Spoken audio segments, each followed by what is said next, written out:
রমজানের রোজা রেখে আপনি যদি অন্যায় কাজ ছাড়তে পারেন, গুনাহের কাজ ছাড়তে পারেন, পাপের কাজ ছাড়তে পারেন, আল্লাহর সমস্ত আদেশগুলো মেনে চলতে পারেন, আপনি রোজাদার। রমজানের সম্মান, রমজানের মর্যাদা রক্ষা যদি আপনি করার চেষ্টা করেন, তাহলে বুঝতে হবে আপনার ভিতরে ওই যে তাকওয়া, আল্লাহর ভয়ে, আল্লাহর নির্দেশ মানা, আল্লাহর নিষেধ থেকে বেঁচে থাকা, এই চেতনা আপনার মধ্যে একটু একটু করে জাগতেছে। এরপরে পুরো মাস রোজা থাকার পর রমজান শেষে যদি আপনার কাছে মনে হয় যে আপনি মাশাআল্লাহ কিছু গুনাহ ত্যাগ করতে পারছেন, আপনি আগে ধূমপান করতেন, আপনি রমজান মাসে যেহেতু রোজার দিনে সারাদিন আপনি ধূমপান করতে পারেন না, আবার রাতে ৬-৭ ঘন্টা ঘুমায় থাকেন, ১ ঘন্টা তারাবিতে চলে যায়, তাহলে গড়ে ১৯-২০ ঘন্টা বা ১৭-১৮ ঘন্টা, ১৯ ঘন্টা ২০ ঘন্টা আপনি এঙ্গেজ থাকেন, চাইলেও ধূমপান করার সুযোগ নেই। ১৩-১৪ ঘন্টা রোজা রাখলেন, ৬-৭ ঘন্টা ঘুমায় থাকলেন, সেহরি সহ আপনার তারাবির নামাজ সহ ৫ ওয়াক্ত নামাজ মিলায়া, সব মিলায়া আপনার প্রায় ১৯-২০ ঘন্টা ধরে আপনি এমনিই আপনি চাইলেও বিড়ি সিগারেট খাওয়ার সুযোগ নেই, তাহলে আর বাকি থাকে ৪ ঘন্টা ২৪ ঘন্টার মধ্যে। তাহলে রমজান মাসে আপনি যদি এই ৪টা ঘন্টা কষ্ট করে জিম খিসি থাকতে পারেন, তাহলে ১ মাসেই আপনি চাইলে এই বদভ্যাস ত্যাগ করতে পারেন। ভাইরা আমার, অনেক খারাপ জিনিস আছে, অনেক হারাম জিনিস আছে, যেগুলো চাইলেই কিন্তু আমরা ত্যাগ করতে পারি এই রমজান মাসে। তো রমজান মাসে এই হারাম জিনিসগুলো, এই খারাপ জিনিসগুলো যদি আমরা ত্যাগ করার চেষ্টা করি, আমরা যদি পরিকল্পনা করি, রমজান শেষ হয়ে গেছে, আমি একটা খারাপ জিনিস ছেড়ে দিতে পারলাম, আপনি ধূমপানটা ছেড়ে দিতে পারছেন। আপনার আগে মুখ খারাপ হতো, রমজান মাসে না রোজা থেকে আমি মুখ খারাপ করতে পারি না, রোজা আসছে আমাকে ভদ্র বানানোর জন্য, রোজা আসছে আমাকে নেককার করার জন্য, রোজা আসছে আমাকে মুত্তাকি বানানোর জন্য, রোজা আসছে আমাকে নামাজি বানানোর জন্য, রোজা আসছে আমার মুখটাকে সংযত করার জন্য, কন্ট্রোল করার জন্য, আমার চোখটাকে কন্ট্রোল করার জন্য। আমি হারাম জিনিস দেখব না, খারাপ জিনিস দেখব না। রোজা আসছে আমাকে ট্রেনিং দেওয়ার জন্য। এই শিক্ষা যদি রমজানের রোজা থেকে আপনি নিতে পারেন, আর রমজান মাস শেষে আপনি যদি চোখে আঙ্গুল দিয়ে দেখাতে পারেন, নিজের বিবেকের কাছে উত্তর দিতে পারেন যে রোজার মাস রোজা রেখে, রমজান মাস আমি সিয়াম সাধনা করে, তাকওয়া চর্চা করে আমি অমুক বদভ্যাস ছাড়ছি, অমুক খারাপ কাজ ছাড়ছি, অমুক ভালো কাজটা ধরছি, আগে নামাজ নিয়মিত পড়তাম না, এখন ৫ ওয়াক্ত নামাজ শুরু করছি। যদি রমজানের পরেও এগুলো আপনি ধরে রাখতে পারেন, তাহলে আপনি আল্লাহর শুকর আদায় করবেন যে আপনার রোজা আল্লাহর কাছে কবুল হয়েছে, এবং কবুল হয়েছে দেখে আল্লাহ আপনাকে রোজার মাধ্যমে ভালো কাজ করার তৌফিক দিচ্ছেন, খারাপ কাজ থেকে বাঁচার তৌফিক দিচ্ছেন। ভাইরা আমার, এই জন্য এই বছরের রমজান আসার আগে, রোজা শুরু হওয়ার আগে আসেন আমরা একটু প্রতিজ্ঞা করে নিই যে আমাদের রোজাগুলো হবে রোজার উদ্দেশ্য যেন আমি হাসিল করতে পারি। সেজন্য ভাইরা আমার, আপনি রিক্সা উঠলেন, মেইন রোডে যাবেন, তারপরে আপনি মতিঝিল যাবেন, আপনি মেইন রোডে যাবেন এই জন্য রিক্সা উঠছেন, ঠিক আছে, কিন্তু রিক্সা কোনো কারণে পাঞ্চার হয়ে গেছে, এই পাঞ্চার হওয়া রিক্সা আপনি বসে আছেন, আপনি আর যান নাই, আপনি আরেক রিক্সা উঠেন নাই, আপনি ফেরত চলে আসছেন, তাহলে আপনি কখনো মতিঝিল যাইতে পারবেন না। রমজান মাসে রোজা রাখার পর একটা গুনাহ হয়ে গেছে, এটা হলো চাকা পাঞ্চার হওয়ার মতো, সামনে আগাইতে পারলেন না। তাকওয়া চর্চা করার কথা, গুনাহ এবং হারাম কাজ ছাড়ার কথা, বদভ্যাস ত্যাগ করার কথা, কিন্তু আপনার ত্যাগ করতে পারেন নাই, তাহলে আপনি ওই যে চাকা পাঞ্চার হয়ে যাওয়ার মতো থেমে থাকবেন না, আরো সামনে অগ্রসর হবেন, আরো শক্তিশালীভাবে অগ্রসর হবেন। ভাইরা আমার, জীবনটা খুব সীমিত বাবারে, অনেক সংক্ষিপ্ত জীবন, দেখতে দেখতে জীবন পার হয়ে যায়। যারা বয়স 30-40 হয়ে গেছে বা আরো কম বেশি আছে, একটু চোখটা বন্ধ করে শৈশবকে একটু চিন্তা করেন, দেখবেন কদিন আগে আপনি ছোট বাচ্চা পোলাপানের মতো হাঁটাহাঁটি করছেন। এই যে পোলাপান ছুটাছুটি করতেছে, এদের মতো কয়দিন আগে আপনি ছিলেন। দেখতে দেখতে 40, 50, 60, 70, 80 বছর জীবন অনেকের পার হয়ে গেছে। বাকি যে কয় বছর আছে এটাও দেখতে দেখতে চলে যাবে, সব পড়ে থাকবে। আপনার ব্যবসা বাণিজ্য, আপনার সংসার, আপনার ঘরবাড়ি, আপনার দোকানদারি, ভাইরা সব থেকে যাবে, শুধু আপনার সাথে আপনার আমলগুলো যাবে, আপনার আমলগুলো যাবে। নেক আমল করবেন তো অনন্ত অসীমকালের জান্নাত, আর বদামল করবেন অনন্ত অসীমকালের জাহান্নাম। ভাইরা আমার, সেজন্য রমজান আসছে আমাদেরকে পরিশুদ্ধ করার জন্য, আমাদের মুত্তাকি বানানোর জন্য।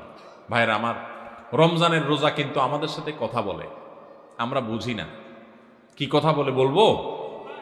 ভাইরা আমার, রমজানের রোজা আমাদেরকে বার্তা দেয়, মেসেজ দেয়। কি মেসেজ দেয়, কি বার্তা দেয়? রমজানের রোজা বলে যে দেখো, তুমি আমাকে ধারণ করে অর্থাৎ রোজা রেখে সিয়াম পালন করে তুমি খাও না, পান করো না, যৌনাচার করো না। কেন করো না? আল্লাহর ভয়। সিয়াম শব্দর মানে আমরা সিয়াম বলতে রোজা বলি, সওম বা সিয়াম এটা হলো হাদিসের ভাষা, কোরআনের ভাষা। এই সওম বা সিয়াম শব্দের অর্থ কি আমরা জানি? সওম বা সিয়াম শব্দের অর্থ কেউ বলতে পারবেন? বিরত থাকা, সঠিক উত্তর। সওম বা সিয়াম শব্দের অর্থ কি ভাই? বিরত থাকা। তার মানে সওম বা সিয়াম বা রোজা এটা আমাদেরকে বিরত থাকা শিখায়। কিভাবে বিরত থাকা শিখায়? আপনি রোজা রাখছেন, খুব ক্ষুধা লাগছে, খানাও আছে। রোজা রাখছেন, খুব পিপাসা লাগছে, আবার খানাও আছে, পানিও আছে সামনে। মানুষ খায় তখন। এই যে ক্ষুধাও আছে আবার সামনে খাবারও আছে, কিন্তু সে খাচ্ছে না, তাহলে সে কি করলো? বিরত থাকলো। সে খানা থেকে কি থাকলো? বিরত থাকলো।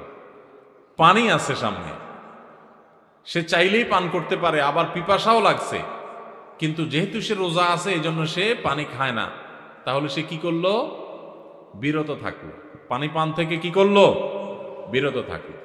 আচ্ছা আপনারা বলেন, রমজান মাসে আমরা যে খাই না বা পান করি না রোজা রেখে, আমাদের বাসা যে খাবার থাকে হালাল খাবার, কোনো চোরাই টাকা দিয়ে কিনা না, রতের কামাই করা, পরিশ্রম করে উপার্জন করে আপনি কামাই করছেন, সে কামাই করা টাকার খাবার আপনার ঘরে আছে, আপনি এক বোতল পানি দোকান থেকে কিনে আনছেন, সম্পূর্ণ হালাল। কিন্তু এই হালাল খানাটা পর্যন্ত রমজান মাসে দিনের বেলায় খাওয়া যাবে কি যাবে না? রোজা রেখে এই হালাল খানাটাও খাওয়া। যেই রমজান মাসে আল্লাহ তাআলা দিনের বেলায় হালাল খানাটা পর্যন্ত খাওয়া নিষেধ করে দিয়েছেন, তাহলে সেই রমজান মাসে রোজা রেখে আপনি যদি মিথ্যা কথা বলেন, হারাম কথা বলেন, গালিগালাজ করেন, অশ্লীল কথা বলেন, মন্দ কথা বলেন, মিথ্যা কথা বলেন, তাহলে সেটা কত বড় জঘন্য অপরাধ হতে পারে আপনি চিন্তা করেন। যে রমজান মাসে দিনের বেলায় হালাল খানা পর্যন্ত আল্লাহ তাআলা সেখান থেকে বিরত থাকতে বলছেন, তাহলে হারামগুলো থেকে বিরত থাকার গুরুত্ব কত বেশি। রমজানের রোজা আমাদেরকে বলে, দেখো তুমি যখন ক্ষুধার্ত থাকো রোজা রেখে, তোমার সামনে খাবার থাকে তবুও তুমি খাও না, তোমার যখন পিপাসা লাগে তোমার সামনে পানি আছে তারপরও তুমি খাও না।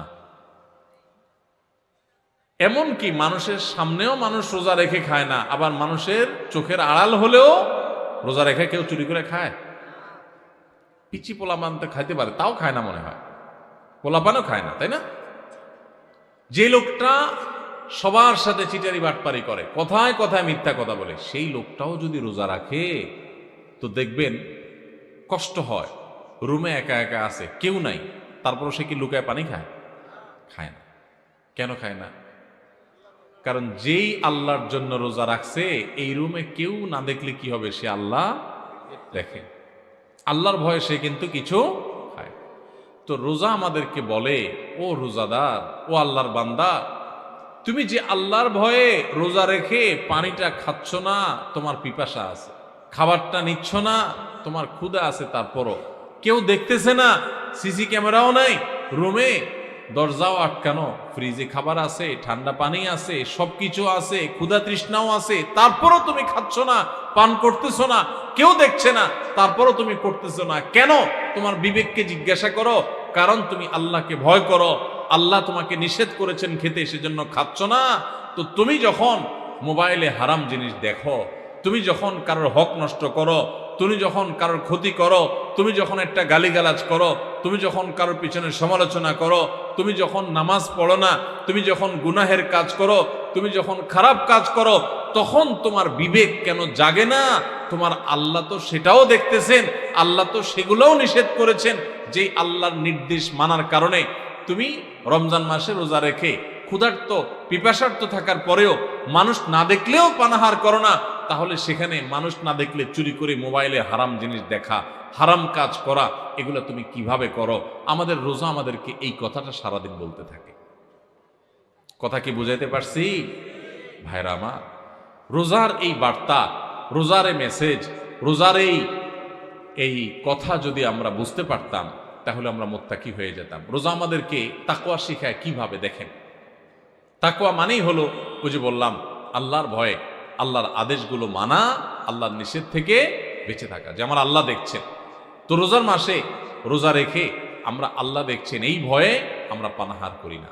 রোজার শিক্ষা নিয়ে আমি সকল হারাম কাজ করার সময় এরকম মনে থাকবে যে কেউ না দেখলেও আমার আল্লাহ ঠিকই দেখতেছে, অতএব আল্লাহর ভয়ে আল্লাহ নিষেধ করেছেন এই কাজটা আমি করব না। এটাই হলো রোজার শিক্ষা। ভাইরা আমার, রোজার এই শিক্ষা যদি আমরা গ্রহণ করতে পারি, আমরা যদি মুত্তাকি হইতে পারি, তাহলে রোজা সার্থক। আর যদি সেটা না পারি তাহলে এই রোজা সার্থক না, এই রোজার উপকারিতা আমরা পাইলাম না। এই রোজা আমাকে মেইন রোড পর্যন্ত নেয় নাই, এই রোজা আমাকে মুত্তাকি বানাই নাই, যেই রোজা আমাকে ভালো মানুষ বানাই নাই, যেই রোজা আমাকে অন্যায় থেকে বাঁচাই নাই, এই রোজা আর উপবাস থাকার মধ্যে খুব বেশি পার্থক্য নাই। আমার কথা না, আমাদের প্রিয় নবী সাল্লাল্লাহু আলাইহি সাল্লামের কথা। তিনি বলেছেন, মাল্লাম ইয়াদা কাওলাজ যুরি ওয়াল আমালি বি ফালাইসা লিল্লাহি হাজা আন ইয়াদা তাআমাহু ওয়া শারাবাহু।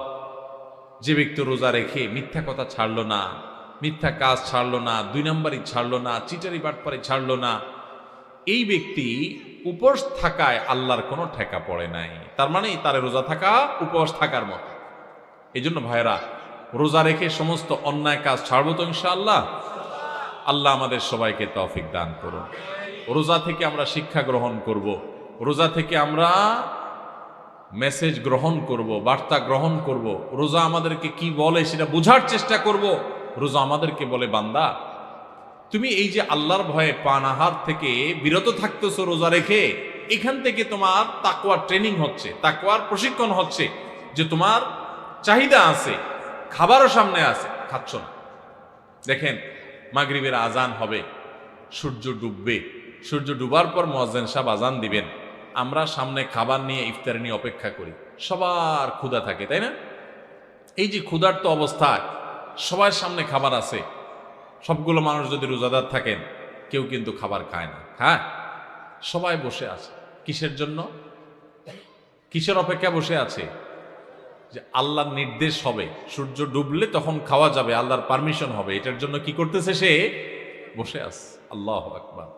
এখান থেকে শিক্ষা নেই আমরা যে আমার সামনে যখন কোনো টাকা পয়সা কামাই করার সুযোগ আসবে, আপনি একজন দোকানদার মানুষ, দোকানদারি করেন, আপনি দোকানদারি করার সময় আপনি চিন্তা করবেন, আমি আমার কাস্টমার থেকে যে 10টা টাকা নেব, লাভ করব, এখানে আল্লাহর পারমিশন আছে কিনা।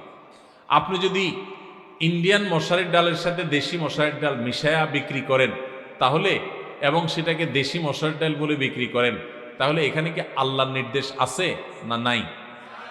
আল্লাহর নির্দেশ আপনার অবৈধ কাজ করার, দুই নম্বরই কাজ করার, প্রতারণা করার, মিথ্যা কথা বলার পক্ষে কি আল্লাহর নির্দেশ আছে? তো আপনার রোজা রেখে এই যে ইফতার করছেন না, কেন করছেন না? খাই ফেলান না, কেন খাচ্ছেন না? কারণ এখনো আল্লাহর হুকুম। তাহলে ওই দোকানদারি করতে গিয়ে আপনি যে দুই নম্বরই করতেছেন, ওইটারও আল্লাহর হুকুম। আপনি এক জায়গায় আল্লাহর হুকুম মানতেছেন, আর জায়গা মানতেছেন না, তাহলে বলে গেল, আপনি বোঝা গেল আপনি খাঁটি মুসলমান হইতে পারেন নাই।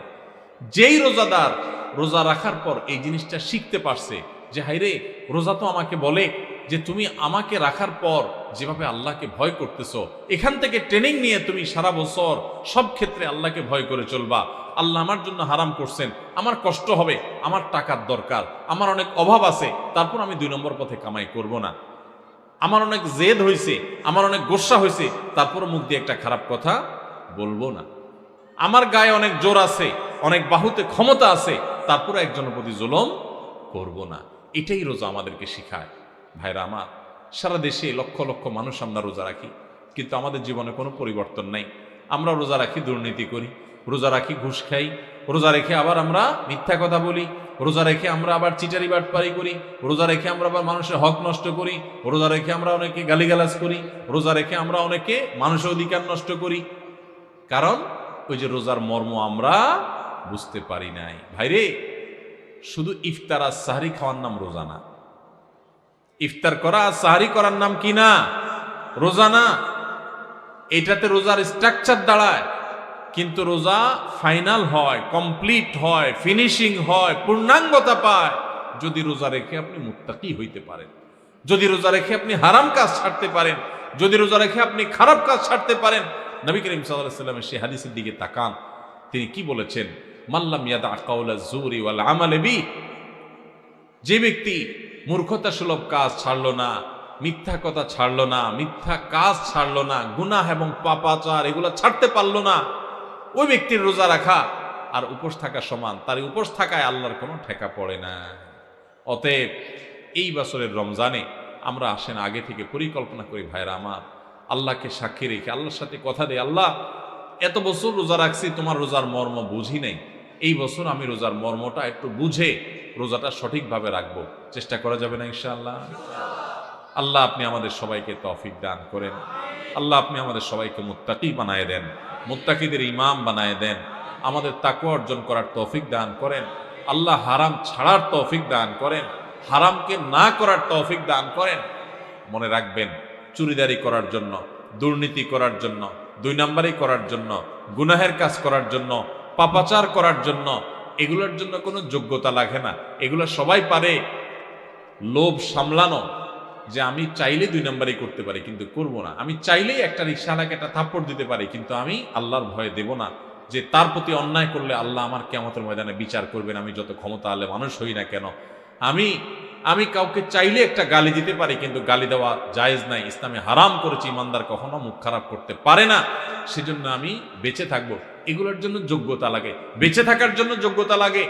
এই যে রমজানের রোজা রাখেন, খাওয়ার জন্য যোগ্যতা লাগে না, খাইতে সবাই পারে, কিন্তু আল্লাহর নির্দেশ নেই, সেজন্য বেঁচে থাকবেন, এটা সবাই পারে না, এটা রোজাদারে পারে। ঠিক না বেঠিক? অতএব আমরা সমস্ত হারাম কাজগুলো বেঁচে থাকার চেষ্টা করব। ঠিক আছে না ইনশাআল্লাহ? এই বেঁচে থাকার জন্য সদিচ্ছা লাগবে। বেঁচে থাকতে গেলে একটু কষ্ট হবে, আমি জানি একটু কষ্ট হবে। গালি দেওয়ার বদভ্যাস হঠাৎ করে ছাড়তে কষ্ট হবে। হ্যাঁ, কথায় কথায় মানুষের গায়ে হাত তোলা, মানুষের দিকে ছুটে যাওয়া, মাস্তানি করা, মাতবরি করা, গুন্ডামি করা, বদভ্যাস ছাড়তে একটু সময় লাগবে। আমি জানি মোবাইলে হারাম জিনিস দেখেন, এই অভ্যাস ছাড়তে একটু কষ্ট হবে। মনে রাখবেন, আল্লাহকে সন্তুষ্ট করার জন্য, আল্লাহকে খুশি করার জন্য আপনি যদি পাক্কা নিয়ত করেন আর এই মসজিদ থেকে দোয়া করেন, ও আরশে আজিমের মালিক, আমি চাইলেই মুত্তাকি হইতে পারবো না, তুমি আমাকে একটু সাহায্য করো, তুমি আমাকে একটু রহমত করো, তুমি আমাকে অনুগ্রহ করো। তোমার কত বান্দা খারাপ মানুষ ছিল, তারা ভালো হয়ে গেছে, আল্লাহ তুমি আমাকে একটু ভালো মানুষ বানায় নাও, আমি যেন ভালো হইতে পারি। চেষ্টা করা যাবে না ইনশাআল্লাহ? আল্লাহর কাছে দোয়া করা যাবে না ইনশাআল্লাহ?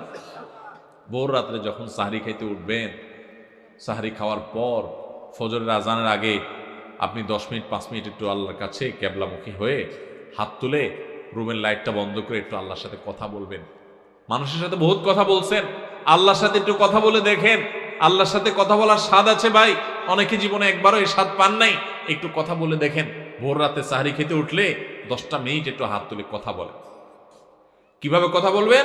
কথা বলবেন এইভাবে, ও আল্লাহ, কত গুনাহ আমি করেছি, কত পাপাচার আমি করেছি, মরতে আমার হবে, তোমার কাছে যাওয়া আমার লাগবে আল্লাহ, শয়তানের প্ররোচনা করেছি, এই রমজান মাস তুমি কত মানুষকে মাফ করে দাও। নবী করিম সাল্লাল্লাহু আলাইহি সাল্লাম বলেছেন, ওয়ালিল্লাহি উতাকাউ মিনান নার ওয়া যালিকা ফি কুল্লি লাইলা। রমজানের প্রত্যেক রাতে আল্লাহ তাআলা অনেক মানুষকে সাধারণ ক্ষমা ঘোষণা করে দেন, যে যাও অমুক অমুক অমুক অমুক, যাও তোমাদেরকে মাফ করে দেওয়া হলো, জাহান্নাম থেকে মুক্ত ঘোষণা করে দেওয়া হলো। আল্লাহ কত মানুষকে আপনি সাধারণ ক্ষমা করে দিবেন। আল্লাহ আপনার সাধারণ ক্ষমা পাওয়ার জন্য কোনো যোগ্যতার দরকার হয় না, আপনি চাইলে যাকে তাকে মাফ করে দিতে পারেন। দুনিয়ার প্রেসিডেন্ট প্রধানমন্ত্রী চাইলে একটা দেশের যাকে তাকে যা খুশি তা দিয়ে দিতে পারে। তাদের যদি ক্ষমতা, তারা তো মানুষ, আল্লাহ আপনি তো মহান সৃষ্টিকর্তা, আপনি তো চাইলে আমার সব অপরাধগুলো মাফ করে আমাকে ফেরেশতা বানায় ফেলতে পারেন, পারেন না আল্লাহ? তো আল্লাহ আপনি আমাকে মাফ করে দেন। একটু আল্লাহর সাথে কথা বলবেন, একটু দোয়া করবেন, একটু চোখের পানি ফেলবেন, একটু সেজদায় যে আল্লাহর সাথে কথা বলবেন, একা একা কথা বলবেন, আড্ডাবাজি করবেন না। শুধু আজকাল আমরা ইফতার নিয়ে আড্ডাবাজি করি, এখন আরেকটা বাইরে হচ্ছে সাহারি পার্টি, আছে না নাই? সাহারির সময় বসে বসে আড্ডা মারে, টেলিভিশন দেখে। আমরা টেলিভিশনে প্রোগ্রাম করি, এগুলো যারা টেলিভিশন দেখে তাদের জন্য না, যারা সারাদিন খারাপ জিনিস দেখে তারা যাতে অল্প কিছু সময় হইলেও খারাপ জিনিস না দেখে, সেজন্য, আপনাদের জন্য না। এই জন্য সাহারির সময় কোনো টিভি অনুষ্ঠানও দেখবেন না। আপনি কি করবেন? আপনি ওই সময় দোয়া করবেন, চোখের পানি ফেলবেন। ভাইরে, এই সুযোগ গত বছর রমজানে অনেকে পাইছে, এই বছর তারা মাটির নিচে চলে গেছে। আপনি এই সুযোগ এবার রমজানে এই মজলিসে আছেন, হয়তো এই মজলিস থেকে অনেকে আছেন রমজানের আগে দুনিয়া থেকে চলে যাবেন, পাবেন না। নিয়ত করে নেন, যদি আমি পাই তাহলে আমি এবারের রমজান মাসে একটা গুনার কাজও করব না। নিয়ত করা যায় না? আপনি যদি নিয়ত করেন আর মৃত্যু যদি আপনার রমজানের আগে হয়ে যায়, তো আপনার পাক্কা নিয়তের কারণে আল্লাহ তাআলা আপনাকে গোটা রমজান জুড়ে ইবাদত করলে, গুনাহ ত্যাগ করলে যে সওয়াব পাইতেন তা আপনার আমলনামায় অটোমেটিক জমা করে দেবে। এজন্য ভাই, এইবারের রমজানে আমরা কোনো গুনাহের কাজ করব না ইনশাআল্লাহ। আমার এই মুখ আমি তালা মেরে দিব, আমার এই চোখ দিয়ে আমি মোবাইলে, টেলিভিশনে খারাপ কিছু দেখব না। রাস্তা যখন হাঁটবো, মেয়েদের সৌন্দর্য দেখে দেখে মনে মনে খারাপ চিন্তা করব, আমি সে হারাম কাজ করব না। নিজের চোখকে আমি সংযত করে ফেলবো আল্লাহর ভয়ে। আমার উপার্জনটা হবে হালাল, আমার কাজকর্ম হবে সব ঠিকঠাক মতো, কারণ রমজান মাস তাকওয়ার মাস, রমজান মাস ভালো কাজ করার মাস, রমজান মাস হারাম কাজ ছাড়ার মাস, তাকওয়ার মাস। আগেই বলছি, রমজানের রোজার উদ্দেশ্যই হলো তাকওয়া অর্জন করা। আপনি তাকওয়াই যদি অর্জন করতে না পারেন, এই রোজা রাখার কোনো মানে নাই। এই জন্য শুধু ইফতার আর সাহরি না, শুধু না খেয়ে থাকা না, শুধু পানি পান না করা না, শুধু যৌনতা বর্জন না, সকল পাপাচার বর্জন করার ট্রেনিং নিতে হবে রমজান থেকে। রমজান চলে যাবে, আমার অভ্যাস পরিবর্তন হবে না। রমজান চলে যাবে, আমার গুনাহ ছাড়া হবে না। রমজান চলে যাবে, আমি মুত্তাকি হব না। এই রমজান কখনো সফল বা সার্থক রমজান হতে পারে না। তাহলে আমরা সবাই এই বছরের রমজানটাকে ভিন্নভাবে কাটাবো তো ইনশাআল্লাহ। এখন থেকে ভাই একটু পরিকল্পনা করে ফেলি। যার ধূমপানের বদভ্যাস আছে, আমি এই রমজান মাস ধূমপান করব না।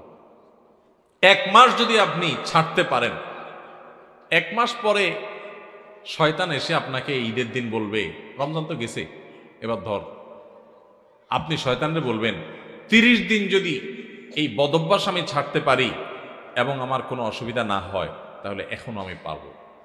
হিম্মত করে যদি আপনি একটু ছাড়তে পারেন, আর ওই বিড়ি খান না লোকজন, সিগারেট খান না বন্ধু বান্ধব, ত্যাগ করে যারা এগুলো খায় না তাদের সাথে উঠা বসা শুরু করে দেন, দেখবেন আপনার বদভ্যাস দূর হয়ে গেছে ইনশাআল্লাহ। ভাইরা আমার, কতকাল আমরা গুনাহ করতে থাকবো বলেন? আলাম ইয়ানি লিল্লাযীনা আমানু আন তাখশা কুলুবুহুম লিযিকরিল্লাহ। আল্লাহর স্মরণে, আল্লাহর ভয়ে অন্তরগুলো নরম হওয়ার সময় ইমানদারদের কি এখনো আসে নাই? কবর ডাকছে প্রতিদিন। কত মানুষ আপনার আমার বয়সে চলে যাচ্ছে। এই যে বেইলি রোডের আগুনে 46 জন মানুষ পুড়ে ছাই হয়ে গেছে, হ্যাঁ, একদিন আগে মাত্র আমাদের চোখের সামনে। ভাই আমার, আপনি যে ঘুমায় থাকেন রাতে, আমি যে ঘুমায় থাকি রাতে, ওই রাতে ভূমিকম্পে, একটা অগ্নিকাণ্ডে, একটা দুর্ঘটনায় মুহূর্তের ভিতরে যে আমি ছাই হয়ে যাব না, কোনো গ্যারান্টি আছে? ওই 46 জন মানুষ যারা আগুনে পড়ে ছাই হয়ে গেছে, তাদের মধ্যে অনেকেই আপনার মতো এরকম পরিকল্পনা ছিল যে সে এটা করবে, সে ওইটা করবে, হ্যাঁ, সে অমুকের সাথে আড্ডা মারবে, হোস্টেল থেকে আপনার রেস্টুরেন্ট থেকে বের হয়ে এসে সে অমুক কাজ করবে, পরের দিন তমুক কাজ করবে। কত প্ল্যান প্রোগ্রাম ছিল, তাই না? কোথায় এখন প্ল্যান প্রোগ্রাম? আহা, মৃত্যু আমাদের প্রত্যেকটা মানুষকে প্রতিদিন মেসেজ দেয়, কিন্তু আমরা গ্রহণ করি না। আল্লাহ রাব্বুল আলামিন আপনাকে, আমাকে, আমাদের সবাইকে মুত্তাকি হওয়ার তৌফিক দান করুন। সবাইকে আল্লাহ তাআলা নেককার হওয়ার তৌফিক দান করুন। আল্লাহর ইমানদার বান্দা হওয়ার তৌফিক দান করুন। তাহলে ভাইরা, আমরা এই রমজান উপলক্ষে কে কোন বদভ্যাস ছাড়বো এখন থেকে পরিকল্পনা করি। যার মুখ খারাপ বদভ্যাস আছে, মুখ খারাপ করবো না। মুখ খারাপ হলে নিজের প্রতি নিজে শাসন করব যে আমি রোজা থেকে কেন মুখ খারাপ করলাম, তাহলে এটার শাস্তি স্বরূপ আমি 2 রাকাত নফল নামাজ পড়বো। এটার শাস্তি স্বরূপ আমি 200 টাকা গরিব মানুষকে দিয়ে দিব। এটার শাস্তি স্বরূপ আমি আল্লাহর কাছে 10 মিনিট ধরে ইস্তেগফার করতে থাকবো। এরকম যদি করেন তো দেখবেন আপনার আর ওই বদভ্যাসটা আসবে না। শয়তান দেখবেন আপনাকে আর প্ররোচনা করবে না। চেষ্টা করা যাবে না ইনশাআল্লাহ? তাহলে ভাই, ভিতরে ভিতরে পরিকল্পনা করে ফেলি যে কে কোন বদভ্যাস ছাড়বো, ঠিক আছে না? ভাইরা আমার, সৈয়দ আবুল হাসান আলী নদভী রহমতুল্লাহ আলাই ভারতবর্ষের অনেক বড় একজন পণ্ডিত ব্যক্তি ছিলেন। সৈয়দ আবুল হাসান আলী নদভী রহমতুল্লাহ আলাই রমজানের রোজা সম্পর্কে বোঝাতে গিয়ে অত্যন্ত চমৎকার একটি উপমা দিয়েছেন, উদাহরণ দিয়েছেন। তিনি বলেছেন, আমরা যে রমজানের রোজা রাখি, এই রোজা আমাদেরকে আরেকটা বড় রোজার কথা বলে, সেটা আবার কোনটা? সেটা হলো আমাদের গোটা জীবনটাই একটা রোজা। রমজানের রোজা এটা যেরকম একটা রোজা, আমাদের পুরা জীবনটাই একটা কি রোজা। কিভাবে? রমজানের রোজা শুরু হয়, প্রতিদিনের রোজাটা শুরু হয় কখন থেকে?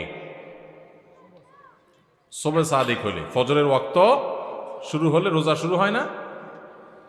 আমাদের পুরো জীবনটাও একটা রোজা। আর সেই জীবনের রোজা শুরু হয় কখন? জীবনের রোজা শুরু হয় মানুষ যখন বালেগ হয়, প্রাপ্তবয়স্ক হয়। বাচ্চা বয়সে তো ইসলামের কোনো বিধিবিধান তার উপরে প্রযোজ্য না। এগুলো সব তার উপরে প্রযোজ্য হবে, ফিট হবে কখন? সে যখন বালেগ হবে, প্রাপ্তবয়স্ক হবে। তো রমজানের রোজা এটা হলো ছোট রোজা, আয়তনে ছোট, আকারে ছোট। 14 ঘন্টা, 15 ঘন্টা, 16 ঘন্টা, এক এক দেশে এক এক রকম। এই 14-15 ঘন্টা বা 16 ঘন্টার রোজা হলো রমজানের রোজা। আর আমাদের গোটা জীবনটা একটা রোজা, সেই রোজাটা আয়তনে অনেক বড়। রমজানের রোজা শুরু হয় সবে সাদিক থেকে, ফজরের ওয়াক্ত থেকে। আর জীবনের রোজা শুরু হয় প্রাপ্তবয়স্ক হলে, বালেগ হলে। রমজানের রোজা শেষ হয় কখন ভাই? সূর্য অস্ত গেলে। জীবনের রোজা শেষ হয় জীবনের সূর্য অস্ত গেলে। জীবনের রোজা শেষ হয় কখন ভাই? জীবনের সূর্য ডুবে গেলে, মারা গেলে। রমজানের রোজা রেখে যেরকম খাওয়া নিষেধ, পান করা নিষেধ, স্ত্রী সহবাস নিষেধ, যৌনাচার নিষেধ, খারাপ কাজ নিষেধ, গোটা জীবনের বালেগ হওয়া থেকে নিয়ে মরণ পর্যন্ত এই যে গোটা জীবনটা একটা রোজার মতো, এই গোটা জীবনেও কিন্তু চুরি করা নিষেধ, ডাকাতি করা নিষেধ, মদ খাওয়া নিষেধ, বিড়ি সিগারেট খাওয়া নিষেধ, গালিগালাজ করা নিষেধ, নামাজ ত্যাগ করা নিষেধ, চুরি করা নিষেধ, মানুষের হক নষ্ট করা নিষেধ, কারোর ক্ষতি করা নিষেধ। এরকম বহু বিষয় আমাদের জীবনে নিষেধ কি নিষেধ না? রমজানের রোজায় যেরকম অনেকগুলো জিনিস নিষেধ, জীবনের রোজাতেও অনেকগুলো জিনিস নিষেধ। ভাইরা আমার, পার্থক্য শুধু একটা জায়গায়। সেটা কোথায়? সেটা হলো রমজানের রোজা যদি ভেঙে যায়, রমজানের রোজা যদি ভেঙে যায় তাহলে ওইটা তখন আর জোড়া দেওয়া যায় না। কিন্তু জীবনের রোজা যদি ভেঙে যায়, আপনি জীবনের রোজা রেখে পাপাচার করার কথা না, কিন্তু একটা পাপ করে ফেলছেন, তাহলে রোজা ভেঙে গেল, জীবনের রোজা। তো সাথে সাথে আপনি চাইলে তওবা করে আল্লাহর কাছে যদি মাপ চান যে আল্লাহ আমার ভুল হয়ে গেছে, আর আমি করব না, তো তওবা যদি করতে পারেন, খাঁটি তওবা, তাহলে আপনার সেই ভুল আল্লাহ মাফ করে দিবেন, আবার নতুন করে রোজা কন্টিনিউ হবে। কথা কি বুঝাইতে পারছি? তাহলে রমজানের রোজাটাও একটা রোজা, আমাদের পুরো জীবনের রোজাটাও একটা। রমজানের রোজার শুরু আছে, শেষ আছে, জীবনের রোজারও শুরু আছে। রমজানের রোজাতে আমরা যদি কোনো কিছু খেয়ে পান করে রোজা ভেঙে ফেলি, এটা জোড়া লাগানো যায় না, কারণ 12-14 ঘন্টার রোজা। ওইটা যেহেতু সারা জীবনের 50-60 বছরের রোজা, এই জন্য ওখানে যদি রোজা ভঙ্গ হয়ে যায়, তওবা করে সাথে সাথে জোড়া লাগানো যায়। ভাইরা আমার, রোজা যে আমাদের কত কিছু শিখায়, রোজার যে কত মর্ম আছে, রমজান যে আমাদেরকে কত কিছু শিখায়। আহা, আমরা বেশিরভাগ মানুষ বুঝি না। আমাদের রোজার মানে 4টা জিনিস। আমাদের রমজানের মানে কয়টা জিনিস? আমাদের রমজান মানে হলো রোজা রাখা, ইফতার করা, সাহারি খাওয়া, আর বড় জোর তারাবি পড়া, বস কাম 4টা। আর এর সাথে আমরা যত অপকর্ম আছে, যত আকাম কুকাম আছে, যত গুনাহের কাজ আছে, যত পাপাচার আছে, সব চালাইতে থাকি। রোজা মানে শুধুমাত্র পেটের রোজা না, রোজা মানে শুধু মুখের রোজা না, রোজা মানে 2 ঠোঁটের রোজা, রোজা মানে হাতের রোজা, রোজা মানে পায়ের রোজা, রোজা মানে চোখের রোজা, রোজা কানের হয়, রোজা আপনার মাথার হয়, ব্রেইনের হয়, রোজা পুরো শরীরের হয়। আপনি মন দিয়ে খারাপ চিন্তা করবেন না, চোখ দিয়ে খারাপ জিনিস দেখবেন না, কান দিয়ে খারাপ জিনিস শুনবেন না, হাত দিয়ে খারাপ জিনিস ধরবেন না। এই সবগুলো রোজা। রোজা শুধু পেটের হয় না, রোজা সমস্ত অঙ্গ প্রত্যঙ্গের হয়। যে ব্যক্তি শুধু পেটের রোজা রাখে সে উপোস থাকে, আর যে মাথা থেকে পাওয়া পর্যন্ত পুরো শরীরের রোজা রাখে, চোখেরও রোজা রাখে, চোখ দিয়ে খারাপ জিনিস দেখে না, হাতের রোজা রাখে, হাত দিয়ে খারাপ জিনিস ধরে না, মুখের রোজা রাখে, মুখ দিয়ে খারাপ জিনিস বলে না, খারাপ কথা বলে না, মিথ্যা কথা বলে না, হারাম উপার্জন করে না, পাও দিয়ে খারাপ পথে যায় না, মনে খারাপ চিন্তা করে না, কান দিয়ে গান বাজনা শুনে না, হারাম কথা শুনে না, এই ব্যক্তি হলো আসল রোজাদার। এই ব্যক্তি শুধু পেটের রোজা রাখে নাই, সে মাথা থেকে পা পর্যন্ত পুরো শরীরের রোজা রাখছে। চেষ্টা করবো আমরা ইনশাআল্লাহ। ভাইরে, জীবনে বহু রোজাই তো রাখছেন, আসেন না এবার রমজানকে সামনে রেখে একটু পাক্কা নিয়ত করে ফেলি। আল্লাহ সুবহানাহু ওয়া তাআলা দেখছেন আমরা কোরআনের মাহফিলে আসছি, হাদিসের মাহফিলে আসছি, মাদ্রাসার তালেব ইলমদের সাথে, ইয়েতিমদের সাথে দ্বীনি প্রোগ্রামে আজকে একত্রিত হয়েছি। কত কষ্ট করে এই প্রোগ্রাম আয়োজন করছেন ভাইরা আমার, আলেমরা, কর্তৃপক্ষ কত পরিশ্রম করে করেছেন।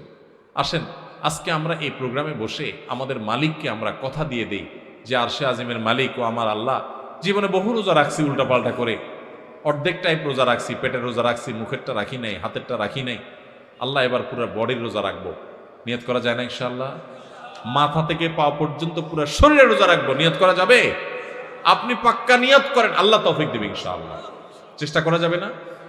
আপনি পাক্কা নিয়ত করেন যে আমার জান যাক, জীবন যাক, আমি খারাপ পথে যাব না, আমি এই রমজান মাসটা ভালো পথে চলবো। যেই বন্ধুর কারণে খারাপ পথে যায় ওর সাথে কোনো যোগাযোগই করব না, ওর সাথে সম্পর্ক ছিন্ন করে ফেলবো আল্লাহর জন্য। কিয়ামতের ময়দানে আল্লাহর কাছে যে জান্নাত আশা করেন, কিসের বিনিময়ে ভাই? কোন মুখে জান্নাত চাইবেন? আল্লাহকে বলতে পারবেন, আল্লাহ আমার একটা বন্ধু ছিল, অনেক ভালোবাসতাম ওরা ছাড়া আমার দিন চলতো না। আল্লাহ যেহেতু ওর মধ্যে বদভ্যাস আছে, ওর কাছে গেলে আমার মিথ্যা বলা হয়, ধূমপান করা হয়, মাদকের অভ্যাস হয়, খারাপ পথে চলে যায়, ও মানুষটা সুবিধার না, নামাজ পড়ে না, ওর কাছে গেলে আমার নামাজ পড়া হয় না, এই জন্য আমি ওরে ত্যাগ করছি, ওরে ব্লক মারছি, ওর থেকে দূরে সারছি, আমি একটা ভালো বন্ধু গ্রহণ করছি। আমার প্রাণের চাইতে প্রিয় বন্ধুটাকে আমি ছেড়ে দিছি, ত্যাগ করে দিছি, সম্পর্ক ছিন্ন করছি আল্লাহ তোমারে পাওয়ার জন্য, তোমারে খুশি করার জন্য। এই মুখ নিয়ে আল্লাহর কাছে গেলে কিয়ামতের ময়দানে জান্নাতটা চাইতে পারবেন, চাওয়ার মতো মুখ থাকবে। আল্লাহর জন্য যদি আপনি একটা খারাপ কাজও না ছাড়েন, একটা বদভ্যাসও না ছাড়েন, কোন মুখে আল্লাহর কাছে আপনি জান্নাত চাইবেন? আমার কথা কি বুঝতে পারছেন আপনারা ভাইরা আমার? সৈয়দ আবুল হাসান আলী নদভী রহমতুল্লাহ আলাই ওই যে বলছেন রমজানের রোজাটা 14 ঘন্টা 15 ঘন্টার রোজা, আর আমাদের পুরো জীবনের রোজাটা হলো 40, 50, 60, 70 বছর, যে যতদিন বাঁচে তত বছরের রোজা। রমজানের রোজা শুরু হয় ফজরের ওয়াক্ত শুরু হলে, আমাদের জীবনের রোজা হয় বালেগ হলে। রমজানের রোজা শেষ হয় সূর্য ডুবে গেলে, জীবনের রোজা শেষ হয় জীবনের সূর্য ডুবে গেলে। তাহলে শুধু রমজানের রোজাই রোজা নয়, এই রোজা আমাদেরকে বলে, ও রোজাদার, আমি তো ছোট রোজা, আয়তনে ছোট, তোমার পুরো জীবনটাই তো একটা কি রোজা। রোজা রেখে যেরকম তুমি খাইতে পারো না, পান করতে পারো না, তোমার গোটা জীবন ভর তুমি নামাজ ত্যাগ করতে পারো না, হারাম কাজ করতে পারো না, সেখানে অনেক কিছু নিষেধ আছে। আচ্ছা ভাই, রমজানের রোজা যদি কেউ ভেঙে ফেলে, রোজা রাখছে একজনে, রাখার পরে 10টা 11টা 12টার দিকে ভেঙে ফেলছে, বিশেষ করে বাসা বাড়িতে পোলাপান যখন 8-10 বছরের পোলাপান থাকে, রোজার অভ্যাস করে, তাই না? আজকাল অবশ্য অনেক অভিভাবক আছে পোলাপানের রোজা রাখায় না, বরং পোলাপান রোজা রাখার জন্য কান্নাকাটি করে, আমি সাহারি খাবো, আমার ভোর রাতে ডাকি দিও। বাপমা বরং বলে, না না দরকার নাই, তোমার কষ্ট হবে। ঠিক না বেঠিক?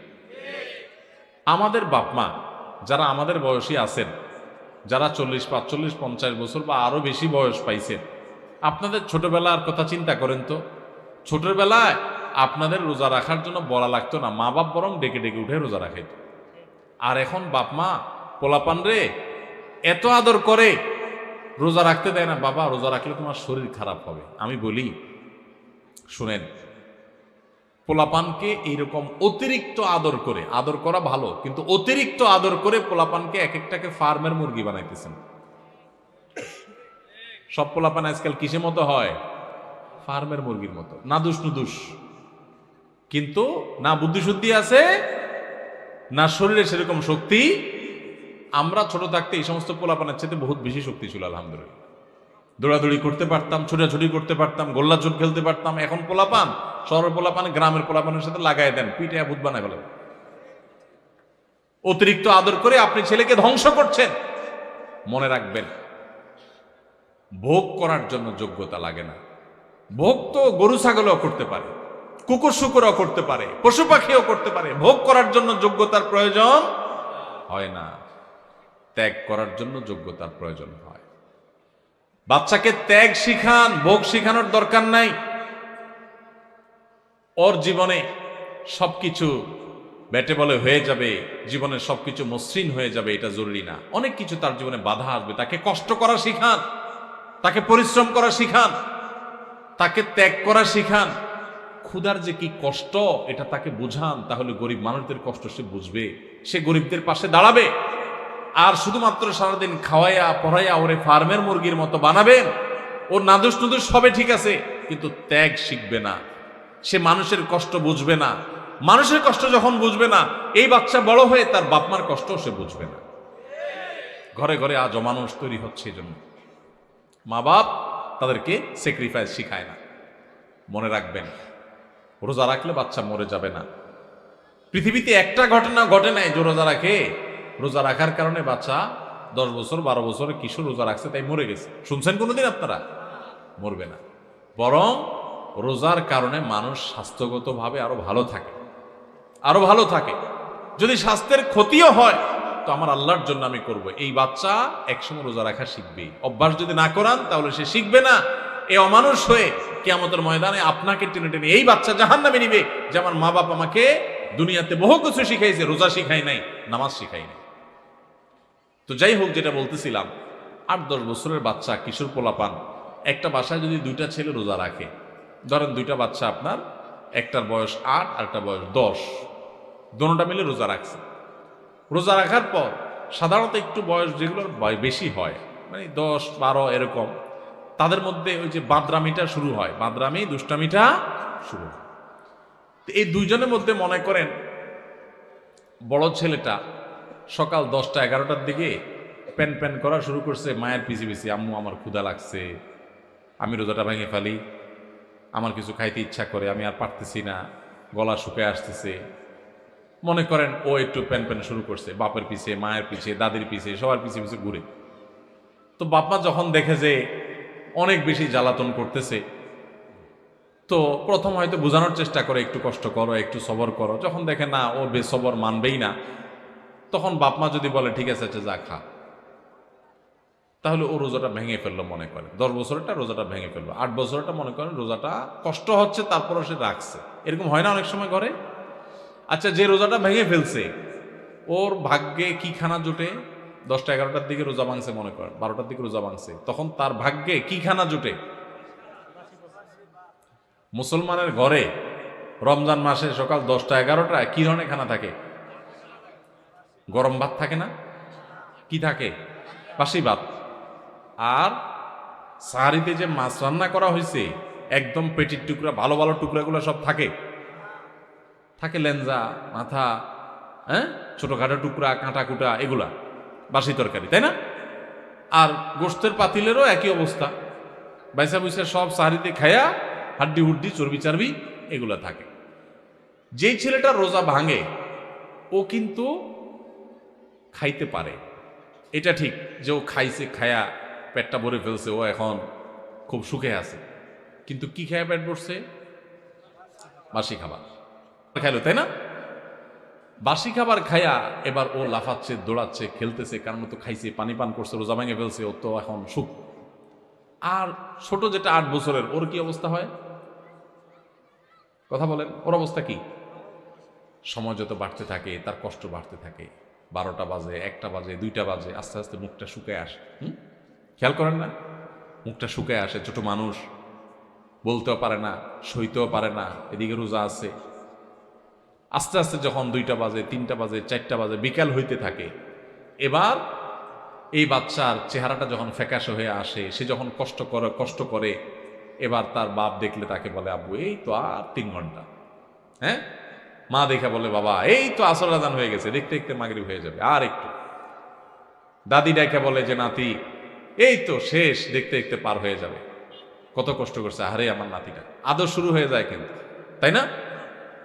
এরপর যখন ইফতারের সময় কাছাকাছি হয়, বিশেষ করে গ্রামাঞ্চলে যারা থাকেন তারা একটু গ্রামের চিত্রটা চিন্তা করেন তো কেমন হয়। যখন ইফতারের সময় কাছাকাছি হয়, তখন ওই যেটা 10টা-11টা-12টা রোজা ভেঙে ফেলে যে খুব লাভবান হয়েছে তা না, বাসিখানা খাইছে। এখন সে যখন মা গরম গরম ইফতার বানায়া, শরবত বানায়া সব টেবিলে এনে সাজানো শুরু করে, ও আশেপাশে যখন গুড়গুড় করে, ওই যে ভাঙছে রোজা, ওইটা যখন গুড়গুড় করে একটু তাকায়, মা দেয় ধমক, যা হাঁস ধর, মোরগ ধর, বাবুটা কাঁদতেছে চোখে দেখোস না, ওরে রাখ। কারণ তুমি তো রোজা ভাঙছো চান্দু, তুমি বাসি খায় এত পেট ভরছো, তোমার তো এখন ইফতারের জন্য এত লালায়িত হওয়ার কথা নেই, তাড়াহুড়া নেই। যাও বাচ্চারা ধরো, যাও তাড়াতাড়ি একটা মোমবাতি নিয়ে আসো, কারেন্ট চলে গেলে জ্বালাইতে হবে। তাহলে ও রোজা ভাঙে একটু বাসি খানা খাইছে একটু বাসি খানা, কিন্তু এখন দৌড়ানি খায়। বিকালে কি খায়? দৌড়ানি খায়। আর যেই ছেলেটা ছোট মানুষ রোজা রাখছে, মুখটা শুকায় গেছে, আর আধা ঘন্টা বাকি আছে সূর্য ডুবার, ওর কি অবস্থা হয় বলেন? তাড়াতাড়ি তারা ডেকে এনে দাদি কোলে নিজের কাছে বসায় চেয়ারে, হ্যাঁ, বাবা হাত দেয় পিঠে, মা এসে চুমা দেয়, বাবা আমার কত কষ্ট হয়ে গেছে, এই তো বাবা আজান দিয়ে দিবা, আর অল্প একটু বাকি। আদর আর আদর শেষ নাই, তাই না? আর মুয়াজ্জিন আজান দিতে দেরি, তার খানার আর দেরি না। মা শরবত আগাইতে, বাবা আগে শরবতটা মুখে নাও। দাদি খেজুর আগাইতে, বাবা আগে একটু খেজুরটা মুখে নাও।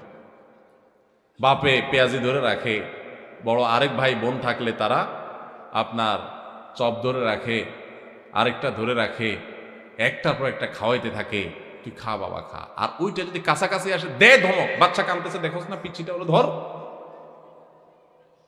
হয় কি হয় না বলেন?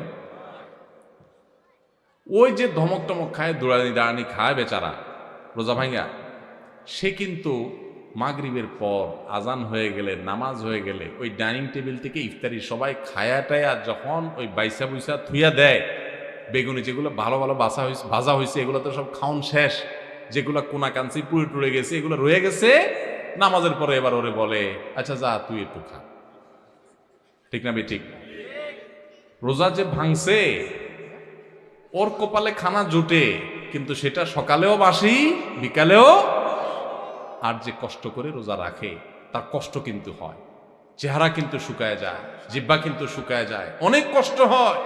কিন্তু কষ্ট করে যদি সে রোজাটা রাখতে পারে শুধুমাত্র, তাহলে সূর্য ডুবার আগে থেকে তার আদর শুরু হয়, মায়া শুরু হয়, কদর শুরু হয়। সূর্য ডুবার পর তার তার খানার খানা, আদর আর আদর, যত্ন আর যত্ন। ঠিক না বেঠিক ভাই আমার? এটা হলো রমজানের রোজা।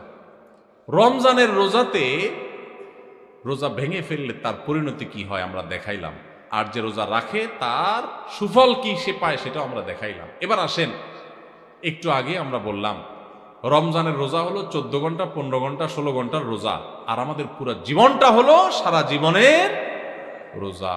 আল্লাহু আকবার। সারা জীবনের রোজাও ওই রমজানের রোজার মতো অনেকে ভেঙে ফেলে। কিভাবে ভাঙে আসেন এবার বুঝি। আপনার সামনে 2 নম্বর পথে উপার্জন করার রাস্তা পাইছেন একটা, চিটারি করে মানুষের ফাঁকি ঝুঁকি দিয়ে ইনকাম করবেন, আপনি খারাপ কাজ করবেন, সুযোগ আছে সামনে, আপনি সেটা যদি করেন তাহলে আপনার জীবনের রোজা ভেঙে ফেললেন। আর যদি বলেন না আমি তো ওই যে জীবনের রোজা আছি, আল্লাহ যে নিষেধ করছে এগুলো করতে, এই জন্য আমি হারাম করবো না, আমি যাবো না অন্যায় পথে, তাহলে আপনি জীবনের রোজাটা রাখলেন। কথা কি বুঝতে পারছেন? যদি জীবনের রোজা কেউ ভেঙে ফেলে, ওই রমজানের রোজা ভেঙে ফেলছে যে ছেলেটা, ওর মতো করে জীবনের রোজা ভাঙলে সেও একটু মজা পায়, একটু বিড়ি খায়, একটু মদ খায়, একটু হারাম খায়, একটু চুরি করে কামায়, একটু গালে দিয়া মনে জাল মিটায়, মানুষকে মাইরা মাস্তানি করে বাহবা আপনার বাকাওয়াতি জাহির করে। এরকম জীবনের রোজা ভেঙে ফেললে, আল্লাহর আদেশ নিষেধগুলো ভেঙে ফেললে, হারাম কাজ করলে, অন্যায় কাজ করলে সাময়িকভাবে একটু মজা পায়, তৃপ্তি পায়, ওই যে ছেলেটা যেরকম পাইছে সেরকম। কিন্তু এই তৃপ্তিটাকে যদি জান্নাতের যে নেয়ামত পাওয়া যাবে জীবনের রোজা যদি রাখতে পারে, হারাম কাজ যদি ছাড়তে পারে, অন্যায় যদি না করে, আল্লাহর ভয় যদি অন্যায় থেকে বেঁচে থাকতে পারে, সেই ব্যক্তি আর জীবনের রোজা যেরকম জীবনের আপনার রমজানের রোজা যেরকম সূর্য ডুবার পর পর শান্তি পাওয়া শুরু হয়, খাওয়া শুরু হয়, জীবনের সূর্য ডুবার পরে যে জান্নাতের নিয়ামত শুরু হবে ওইটার তুলনায় দুনিয়াতে এসে দুনিয়ার জীবনের রোজা ভাঙলো, কিছু না আপনার ভোগ উপভোগ করলো, কিছু সুখ শান্তি করলো, গাড়ি বাড়ি করলো, চুরি ডাকাতি করলো, দুর্নীতি করে সম্পদ করলো, সে কামাই করছে, কিন্তু ইমানদার ব্যক্তি পুরো জীবনভর রোজা রেখে আল্লাহর হারাম কাজ থেকে বেঁচে থেকে তার অনেক কষ্ট হয়, তার চলতে অসুবিধা হয়, তার মাস চলে না, কারণ সে হালাল পথে চলে, তার চেহারা শুকিয়ে আসে, সে অন্যায় পথে যেতে পারে না, ওই রোজা রাখার মতো তার অনেক কষ্ট হয়। কষ্ট মষ্ট করে জীবনের সূর্য ডুবা পর্যন্ত যদি সেদিন রোজা রাখতে পারে, তাহলে জীবনের সূর্য ডুবা লাগে না। জীবনের সূর্য ডুবার আগেই আল্লাহর ফেরেশতারা কোরআন আয়াতে বলে দিয়েছে, এসে তাকে বলে দে, আল্লাহ তাখাফু ওয়ালা তাহজানু ওয়া আবশিরু বিল জান্নাতিল্লাতী কুনতুম তুআদুন, তোমার কোনো ভয় নেই, তোমার কোনো শঙ্কা নেই, তুমি গোটা জীবন রোজা রেখেছো, আল্লাহর সমস্ত আদেশগুলো মেনে চলেছো, তুমি হক হালালে চলেছো, অন্যায় পথে চলো নাই, খারাপ লোকের সাথে উঠো নাই, বসো নাই, তুমি সারা জীবন ভালো চলেছো, অতএব আর একটু সবর করো, তোমার জীবনের সূর্য ডুবে যাবে, আর সাথে সাথে জান্নাতের সাথে তোমার কানেকশন হয়ে যাবে। ভাইরা আমার, তাহলে রমজানের রোজা ভাঙলে যেরকম খানা যায়, পেট ভরা যায়, কিন্তু বাসি খানা, জীবনের সূর্য, জীবনের রোজা যারা ভেঙে ফেলে, যারা অন্যায় অনাচার করে ফেলে, আরে রাখ তুই, কোরআন হাদিস আগে করে লই, আকাম কুকাম করে যারা, হারাম পথে যারা চলে, তারা একটু স্বাদ পায়, কিন্তু যে কষ্ট করে জীবনের রোজাটাকে ধরে রাখতে পারে না, আমি হারাম পথে যাব না, আল্লাহর ভয়ে সে সতর্ক থাকে, ওই ব্যক্তি তার জীবনের সূর্য ডুবার সাথে সাথে তার যে আল্লাহর পক্ষ থেকে জান্নাতের ইফতারের ব্যবস্থা থাকে, সেই ইফতার ফেরেশতারা যখন তাকে আদর করে খাওয়াতে থাকে, তখন ওইটার তুলনায় দুনিয়ার এই যে সমস্ত গাড়ি বাড়ি চুরি ডাকাতি 2 নম্বরই করে যারা কামাই করলো, এগুলো হলো ওইটার তুলনায় ওই বাসি খানার মতো। রমজানের রোজা ভাঙছে যে, সে যেরকম সন্ধ্যায় দৌড়ানি খায়, জীবনের রোজা যারা ভেঙে ফেলে, এদের মরার আগে থেকে ফেরেশতাদের দৌড়ানি খায়, তারা ইমানদারদের জান্নাতের নিয়ামত ভোগ করতে পারে না। ভাইরা, এই রমজানের রোজা যে আমাদের কত কিছু শিখায়, কত কিছু বলে, কত বার্তা দেয়, কত মেসেজ দেয়, এগুলো আমরা বেশিরভাগ মানুষ জানি না। আল্লাহ আমাদের সবাইকে রমজানের মর্ম বুঝার তৌফিক দান করুন, রোজার মর্ম বুঝার তৌফিক দান করুন। রোজার মর্ম বুঝে রোজা রাখবো তো ইনশাআল্লাহ। আসেন এই বছরের রমজানটার জন্য প্ল্যান করি, এখন থেকে পরিকল্পনা করি, আমি কোনো একটা হারাম কাজ করব না, ঠিক আছে না ইনশাআল্লাহ? একটা হারাম কাজ করব না, আমি সমস্ত হারাম কাজ থেকে বেঁচে থাকবো। আমার ফেসবুকে খারাপ জিনিস আছে, পুরো অ্যাপ ডিলিট করবো 1 মাস, মরে যাবেন অ্যাপ ডিলিট করলে। আমার ইউটিউবতে খারাপ জিনিস আছে, পুরা অ্যাপ ডিলিট করে ফেলবো, আনইনস্টল করে ফেলবো, মরে যাবেন আপনি। আল্লাহর জন্য যদি এতটুকু ত্যাগ করতে পারেন, তাও তো বলতে পারবেন, ও আল্লাহ, তোমাকে খুশি করার জন্য, তোমার হারাম কাজ থেকে বাঁচার জন্য, রমজান মাস তাকওয়া চর্চা করার জন্য আমি এই অ্যাপটা ডিলিট করে দিছি, আমার অমুক খারাপ বন্ধু ছেড়ে দিছি, অমুক বদভ্যাস ছেড়ে দিছি, দোকানদারি করে 2 নম্বরই করা ছেড়ে দিছি, কাস্টমার হয়ে দোকানদারের সাথে 2 নম্বরই করা ছেড়ে দিছি, অফিসে চাকরি করি, ঘুষ দুর্নীতি করি নাই, সব কিছু ছেড়ে দিছি। ছেড়ে দিলে কিন্তু কষ্ট হবে, ওই যে রোজা রাখতে যেরকম কষ্ট হয়, আপনার মাস চলতে কষ্ট হবে, হালাল টাকা বেশি দিন চলবে না, গাড়ি বাড়ি করতে পারবেন না, চকচক ফক ফক করবে না, মানুষ মারহাবা দিবে না, মানুষ বাহবা দিবে না, হুজুররা বাহবা দিবে না, মাহফিলও আপনি কদর পাবেন না, কারণ 2 নম্বর টাকা না থাকলে, আপনি টাকা দিতে না পারলে, আপনি তো গরিব মানুষ, কেউ পাত্তা দিবে না। কিন্তু আল্লাহর কসম, আপনার মালিক ভুল করবে না। জীবনের সূর্য ডুবার সাথে সাথে, বরং তার আগেই আল্লাহর ফেরেশতারা আপনাকে জান্নাতে নিয়ে যাবে। ভাইরা আমার, সেজন্য রমজানের তাকওয়া অর্জন করবো তো ইনশাআল্লাহ, মুত্তাকি হব তো ইনশাআল্লাহ, হারাম কাজ ছাড়বো তো ইনশাআল্লাহ। আল্লাহকে সাক্ষী রেখে আমরা সবাই নিয়ত করি, 2 হাত তুলে আল্লাহকে সাক্ষী করে নিয়ত করি, আল্লাহ আপনি আমাদের সবাইকে সকল হারাম কাজ বেঁচে থাকার তৌফিক দান করেন, সকল অন্যায় থেকে বেঁচে থাকার তৌফিক দান করেন। এই রমজানে আমাদেরকে ফেরেশতার মতো ভালো মানুষ বানায় দেন আল্লাহ, জীবনে একদিনও আর নামাজ ছাড়বো না, নামাজি বানায় দেন আল্লাহ, আমাদের ফজর নামাজ জামাতের সাথে পড়ার তৌফিক দান করেন আল্লাহ, মোবাইলে খারাপ জিনিস দেখা থেকে আমাদেরকে বাঁচায় রাখেন আল্লাহ, আপনি আমাদের প্রতি অনুগ্রহ নাজিল করেন আল্লাহ, আপনি আমাদের প্রতি দয়া করেন আল্লাহ, আমাদের হাতগুলোকে কবুল করে নেন আল্লাহ, আমাদের নিয়তগুলোকে কবুল করে নেন আল্লাহ, আমাদের কলবগুলোকে কবুল করে নেন আল্লাহ, আমাদের রমজানকে তাকওয়ার রমজান বানায় দেন, আমাদের রোজাকে মুত্তাকিদের রোজা বানায় দেন। জাযাকুমুল্লাহু খায়রা ওয়া আখিরু দাওয়ানা আলহামদুলিল্লাহি রাব্বিল আলামিন। বিসমিল্লাহ। প্রথম প্রশ্ন, রমজানে খাদ্যদ্রব্যের মূল্যের ঊর্ধ্বগতি রোধে একটা পরামর্শ দিতে চাই, লিখলে বড় হবে তাই সাক্ষাতে 5 মিনিট কথা বলতে চাই, যে কোনো জায়গায় আপনার সুবিধা মতো। ভাই, দ্রব্যমূল্য নিয়ন্ত্রণ করার জন্য আমাকে বুদ্ধি না দিয়া বাণিজ্য মন্ত্রণালয়ের লোকজনকে বুদ্ধি দেন।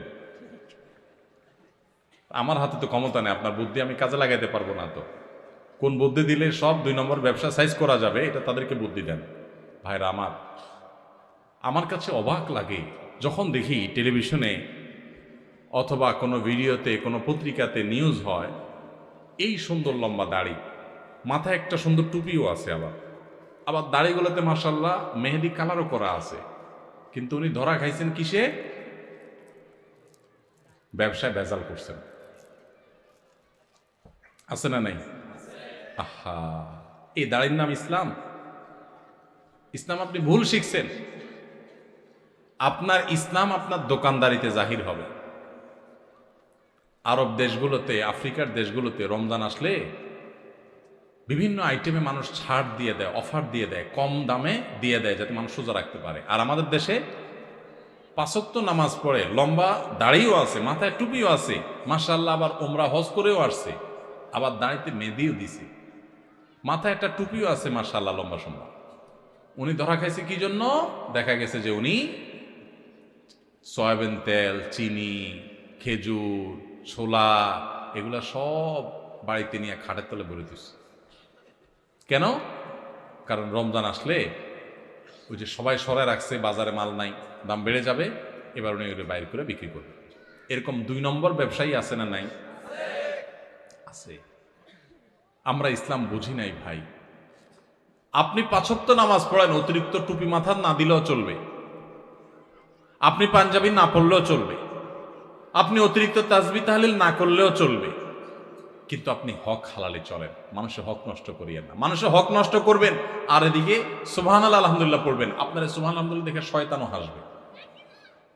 আমি বলে গেলাম, শয়তানও হাসবে, কারণ আপনি যে কাজটা করতেছেন এটা ইসলাম না। আপনি যেটা করতেছেন এটা ভুল। আপনি নফল কাজ করার চাইতে আপনার জন্য বেশি গুরুত্বপূর্ণ হলো আপনি কোনো মানুষের অধিকার নষ্ট করবেন। আপনি দোকানদারি করেন, আপনি চাকরি করেন, ব্যবসা করেন, যাই করেন, 2 নম্বরই করবেন। আল্লাহকে ভয় করতে হবে। কত বড় অপরাধী হলে রমজান মাস আসছে, ইবাদতের মাস আসছে, আল্লাহর বান্দারা ইবাদত বন্দেগী করবে, আপনি মাল মজুদ করে ক্রাইসিস সৃষ্টি করে অধিক মুনাফা করার ধান্দা করতেছেন, রোজাদারদের রোজা রাখতে বাধা দিচ্ছেন, একরকম ইবাদতে প্রতিবন্ধকতা সৃষ্টি করতেছেন। আপনার চাইতে বড় জালিম আল্লাহর জমিনে কে আছে? এই অবৈধ টাকা, এই হারাম টাকা, এই গুনাহের টাকা, এই 2 নম্বরই টাকা, মানুষের রক্ত শোষণ করে যে টাকা আপনি কামা করবেন, এই রক্ত চোষা টাকা এটা বহুত হসপিটালে বিল দিয়ে আসবেন, আর রোগের কষ্টটা ফাও। বুঝেন নাই কথা? 2 নম্বরই টাকা কামাই করবেন, এটা যেভাবে কামাই করবেন ওইভাবে চলে যাবে, আর ফাও রোগের কষ্ট ভোগ করবেন। এখানে যদি শেষ হয়ে যেত তাহলে তো হইতো। এটাই শেষ না, এটা শুরু। আসলটা কিয়ামতের ময়দানে পড়ে থাকছে। এই জন্য আল্লাহর ভয়ে সমস্ত হারাম ছাড়বো তো ইনশাআল্লাহ। আল্লাহ আমাদের তৌফিক দান করুন।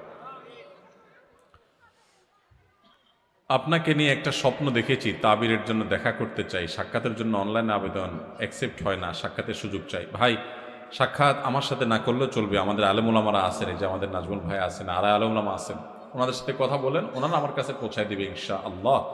আর সাক্ষাতের জন্য সুযোগ আছে, আমরা প্রতি শনিবার দুপুরে একটু সময় দিই, জোরের পরে যতটুকু সম্ভব হয়। কাউকে নামাজের আহ্বান জানালে সে যদি ভুল বুঝে বলে জ্ঞান দিও না, সেক্ষেত্রে আমার করণীয় কি? এটা হলো আমাদের দেশের সমস্যা। কাউকে ভালো কিছু বললে কি বলে?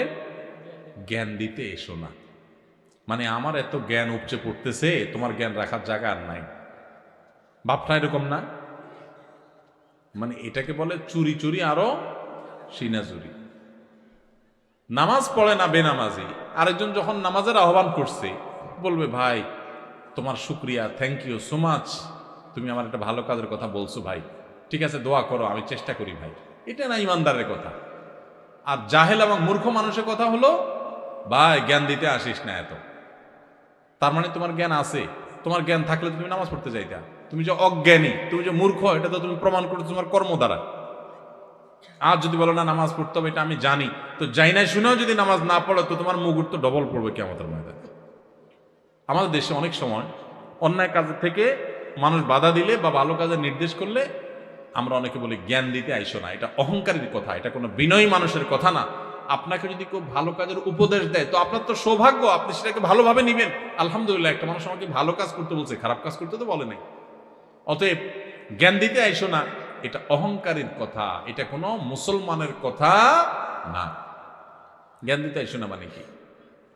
আপনার জ্ঞান থাকার পরও যদি আরেকজন জ্ঞান দেয়, আপনি শুকর আদায় করবেন, আলহামদুলিল্লাহ আমাকে স্মরণ করাই দিয়েছে। আল্লাহ বলেছেন ওয়াযাক্কির ফাইন্না যিকরা তানফাউল মুমিনিন।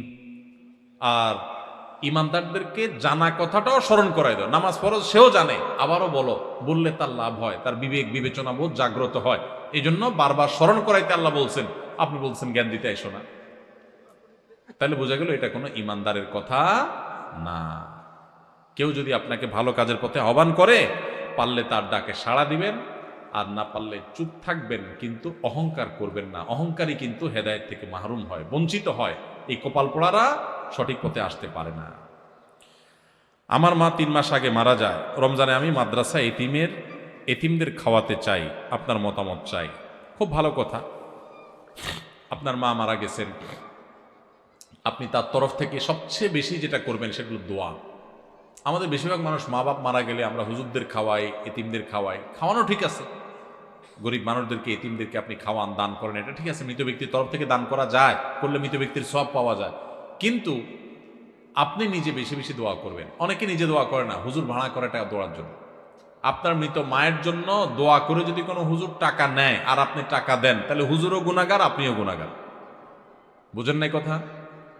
মৃত মানুষের জন্য দোয়া করে টাকা নেওয়াও জায়েজ নাই, দোয়া করাইয়া টাকা দেওয়াও জায়েজ নাই। তাহলে কি করবেন? তাহলে নিজের মায়ের জন্য নিজে একটু আল্লাহর কাছে দোয়া করবেন। আমরা বলি আমরা কি দোয়া করতে জানবো? কেন জানবেন না? কেন জানবেন না? দোয়া করতে না জানার তো কারণ নাই। অতএব দোয়া করবো তো ইনশাল্লাহ আমরা। আল্লাহ আমাদেরকে তৌফিক দান করবে। বিধবা বিবাহ সম্পর্কে খুবই খারাপ ধারণা রাখে সবাই। বিধবা বিবাহ সম্পর্কে খুবই খারাপ ধারণা রাখে সবাই, বলে চরিত্র ভালো না তাই বিয়ে বসেছে। ইসলাম কি বলে? আত্মীয়রা খুব হাসাহাসি করে, এর মাসালা কি? আমাদের সমাজে যে সমস্ত অসভ্যতা, নোংরামি এবং নিকৃষ্ট কালচার আছে, এর মধ্যে একটা হলো এটা।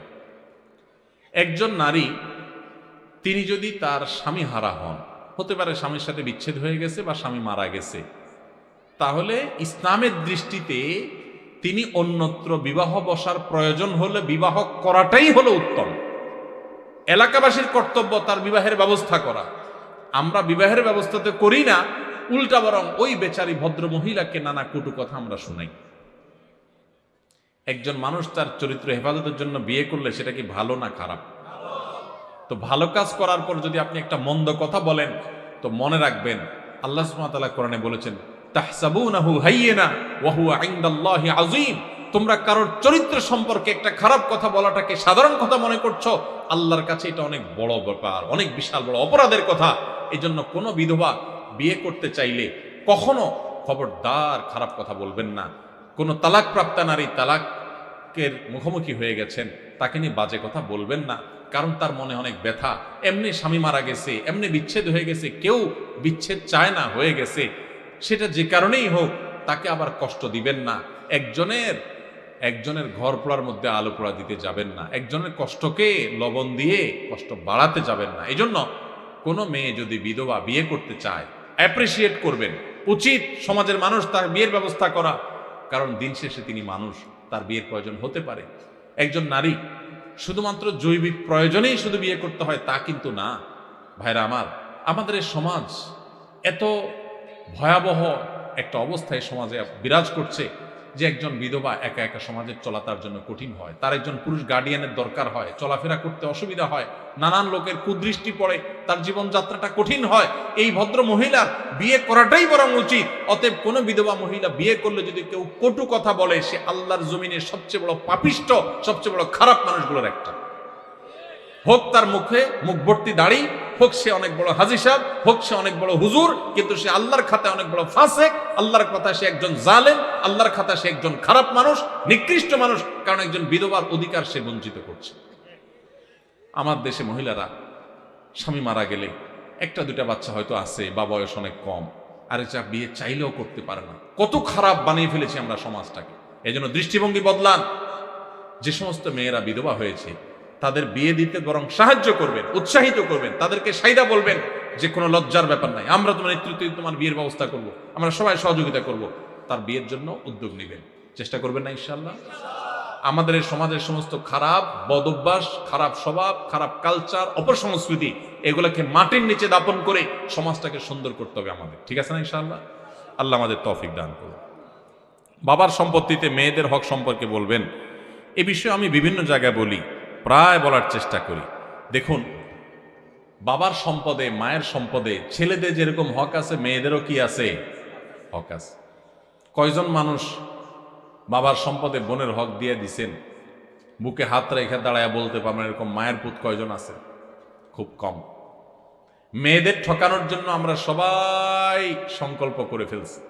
অনেক বড় বড় হাজী সাহেব, গাজী সাহেব, আলেম সাহেব, সভাপতি সাহেব, সেক্রেটারি সাহেব, অনেক সাহেব আছে দেখবেন, দাড়িওয়ালা সাহেব, টুপিওয়ালা সাহেব, জুব্বাওয়ালা সাহেব, লম্বা জুব্বাওয়ালা সাহেব, অনেক সাহেব আছে দেখবেন।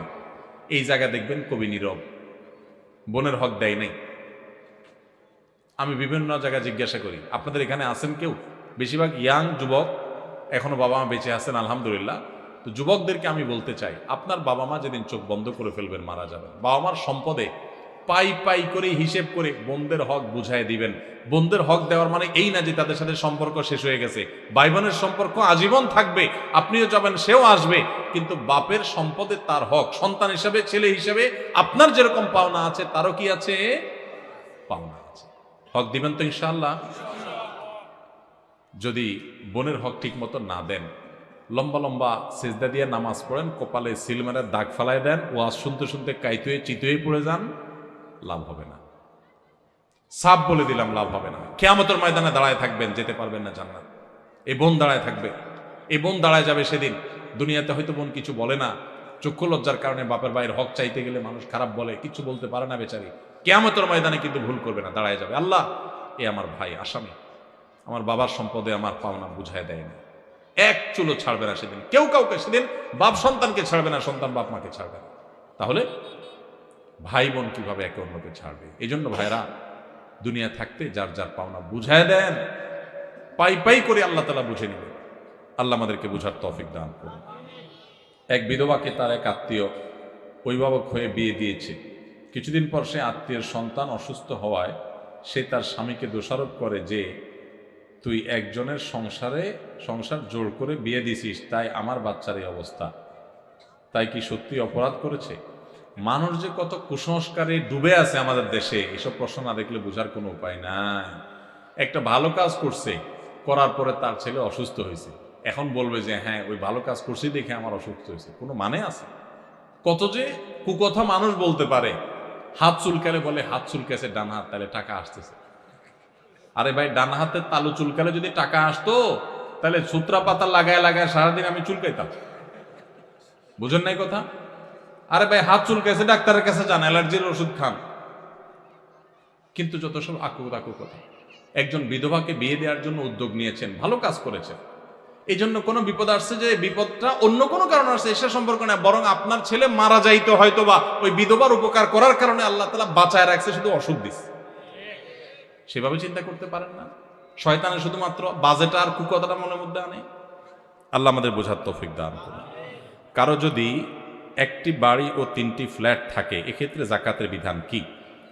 বাড়ি কিংবা ফ্ল্যাট, এটার ভাড়া দিয়ে তার সংসার চলে, এরকম যদি হয়, তাহলে সেক্ষেত্রে তার ওই বাড়ি বা ফ্ল্যাটের মূল্যের উপরে যাকাত আসবে না। কিন্তু ফ্ল্যাট বা বাড়ির যে ভাড়াগুলো উঠে, এগুলো থেকে তার সংসার খরচ হওয়ার পরে যদি জমে, এই জমানো টাকার উপরে কি আসবে? যাকাত আসবে। তাহলে মূল বাড়ি বা ফ্ল্যাটের যে দাম, ওইটার উপরে যাকাত আসবে। একজনের রাস্তায় গাড়ি আছে একটা, এই গাড়ি আপনার ভাড়ায় খাটে, তো এই গাড়ির যে মূল্য, ওইটার উপর যাকাত আসবে না। কিন্তু এটার যে ভাড়াটা উঠে, ওইটা যদি জমে, তাহলে যাকাত আসবে, আর খরচ হয়ে গেলে তো যাকাত নাই। মাহে রমজানে কখন কোন সময়গুলোতে দোয়া করলে দোয়া কবুল হয়? খুব সুন্দর প্রশ্ন।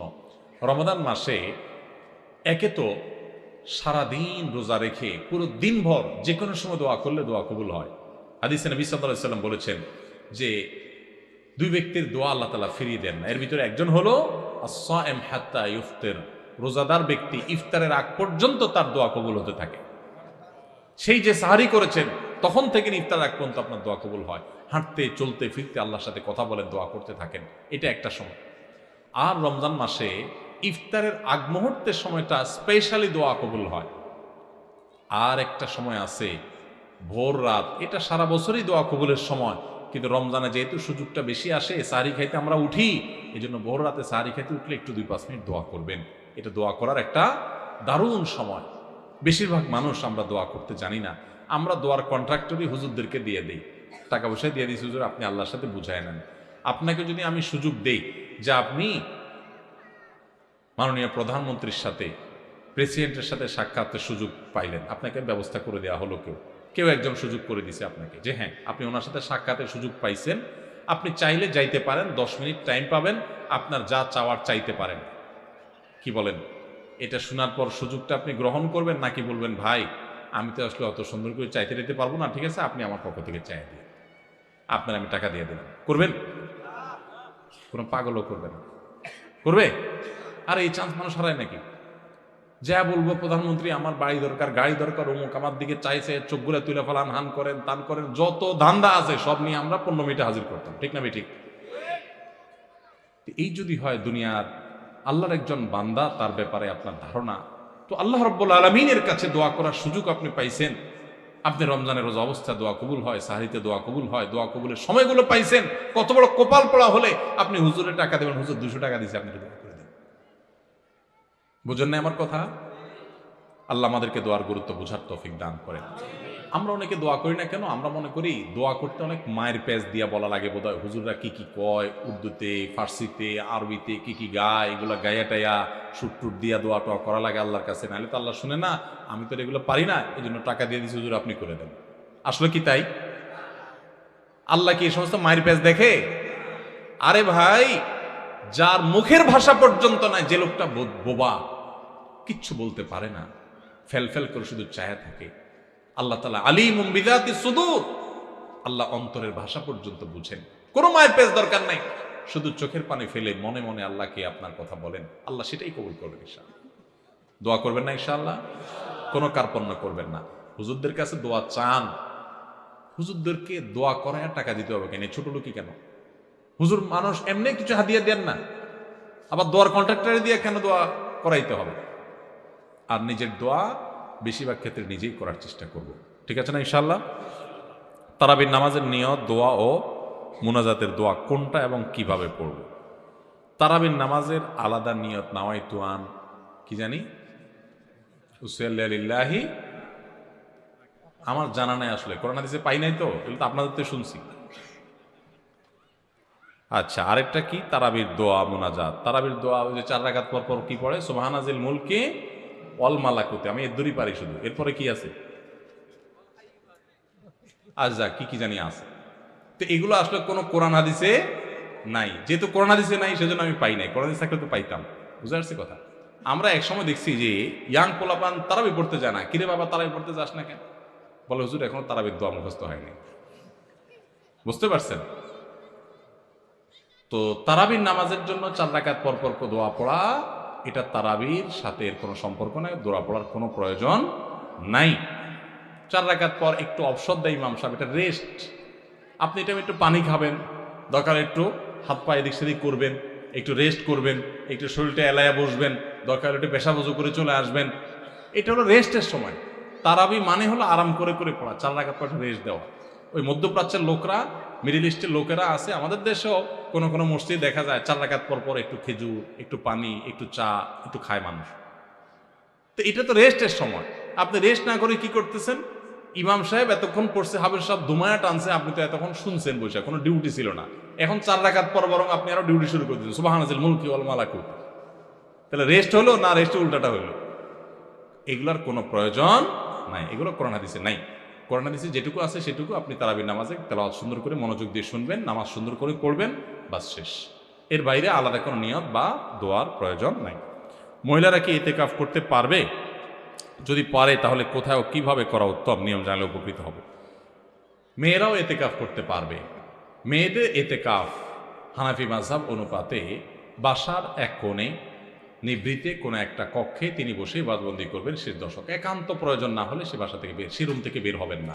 টয়লেট যদি বাইরে থাকে তাহলে সেজন্য বের হবেন, এছাড়া ওখানে বসে বাদবন্দি করবেন। যদিও অন্যান্য ওলামা একরাম যেমন সৌদি আরব ওলামা একরাম তাদের মতে মসজিদেও মেয়েরা ইতিকাফ করতে পারে, এবং সেক্ষেত্রে মেয়েদের জন্য সেরকম নিরাপদ সেরকম পরিবেশ থাকার শর্ত তারাও দেন।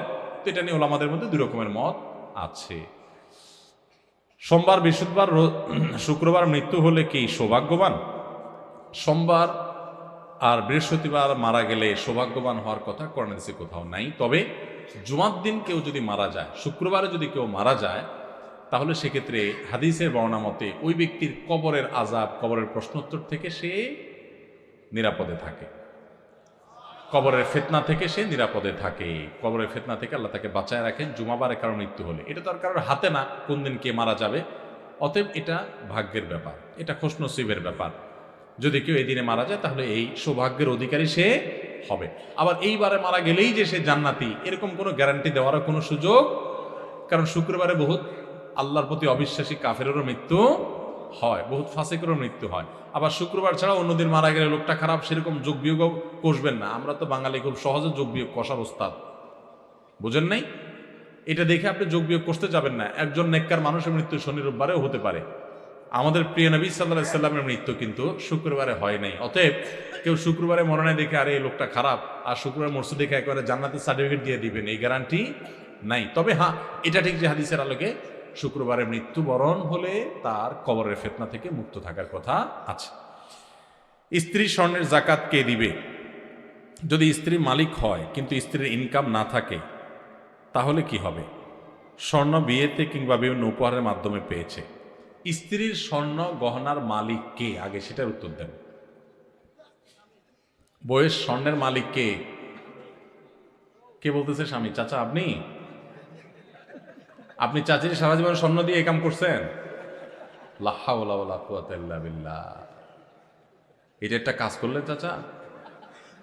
চাচির সব স্বর্ণ দিয়ে বলছেন মালিক আমি, মানে আপনি মালিক?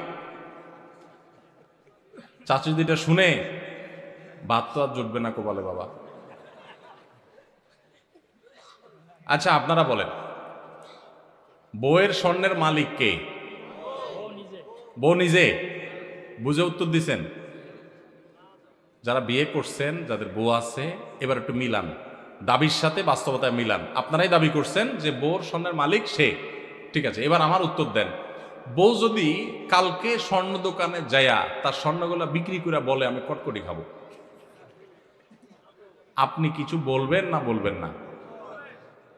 বাস্তবতা বলেন, আমাদের সমাজের বাস্তবতা। স্বামী যদি বউ যদি যায় তার সব স্বর্ণ বিক্রি করে টাকা পয়সা আয় না, কিছু তার বাপেরে কিছু তার মায়েরে মানুষকে দিয়ে দিল, তার মনে হচ্ছে একটু চাইনিজ কিনে এনে খাইলো, একটু শাড়ি চুড়ি কিনলো, টাকা উড়াইলো, আপনি কি কিছু বলবেন নাকি বলবেন না? শুধু বলবেন না আরো কিছু? সব ফেরেশতা নাকি এলাকার মানুষ? শুধু বলবেন না আরো কিছু? বলবেন যে তোমার সাহস কত বড়, কলিজা কত বড় তোমার, এত কষ্ট করে আমার রথের কামাই করা স্বর্ণের টাকা বিদেশ থেকে আনছি, কষ্ট করে জমাইছি, কিনছি, আর তুমি যা বেঁচে আসলে একটাবার জিজ্ঞাসা করলা না? তোমার কত বড় কলিজা। সেদিন এসপার ওসপার কিছু একটা হবে কি হবে না? তাহলে একটু আগে বললেন বউয়ের স্বর্ণের মালিক বউ, এখন আবার যে মালিক তার জিনিস সে বিক্রি করলে আপনি বলার কে?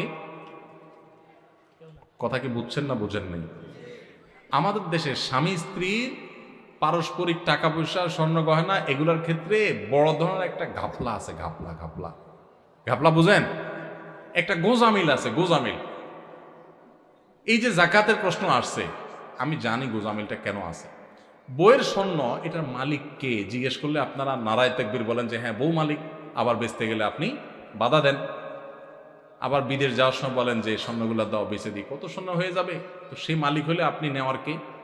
আপনি তো তার কাছে দরখাস্ত লিখবেন, বরাবর ম্যানেজার অত্র বাসা, বিষয় ঋণ মঞ্জুরির আবেদন, জনাব যথাবিহিত সম্মান প্রদর্শনপূর্বক নিবেদন এই যে আমি অধম গরিবের ছেলে, বিদেশ যাওয়ার নিয়ত করিয়াছি, আমার ভিসা টিকিট ইত্যাদির টাকা ব্যবস্থা করার ক্ষমতা নাই।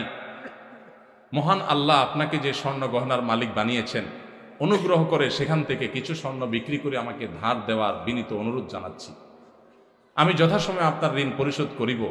আমার ঋণ সুদমুক্ত ঋণ মঞ্জুর করিয়া আপনি বাধিত করবেন, বিনীত আপনার অধম স্বামী। আপনি তো এরকম দরখাস্ত লিখবেন, না লেখা তার স্বর্ণ নিয়ে বিচে চলে আসতেছেন, তাহলে বোঝা গেল মুখে বলতেছেন সে মালিক, বাস্তবে কিন্তু আপনার আচরণ দ্বারা প্রমাণ করতেছেন সে মালিক না, তাকে আপনি জাস্ট দিছেন, মনে চালে নিয়ে যাচ্ছেন। স্বামী স্ত্রীর অ্যাকাউন্ট একেবারে পরিষ্কার হতে হবে। অনেক মহিলা আছে ওই স্বামীর পকেটের টাকার ক্ষেত্রে একই কাম করে, মনে করে আরে আমরাই তো। এত সোজা না।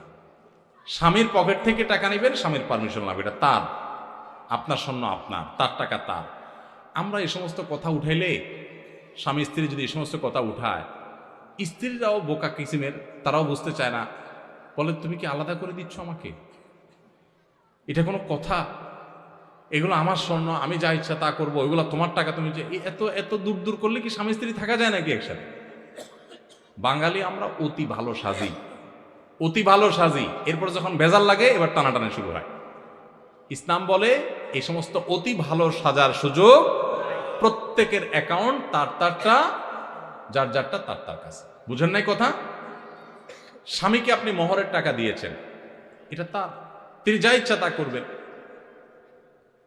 আপনাকেও চাইলে কিছু দিতে পারেন, ঠিক আছে মোহরের টাকা পাইছি, আমি বড়লোক হয়ে গেছি, তুমি গরিব মানুষ নাও, তোমারটা দিলাম, আল্লাহ দিতে পারে।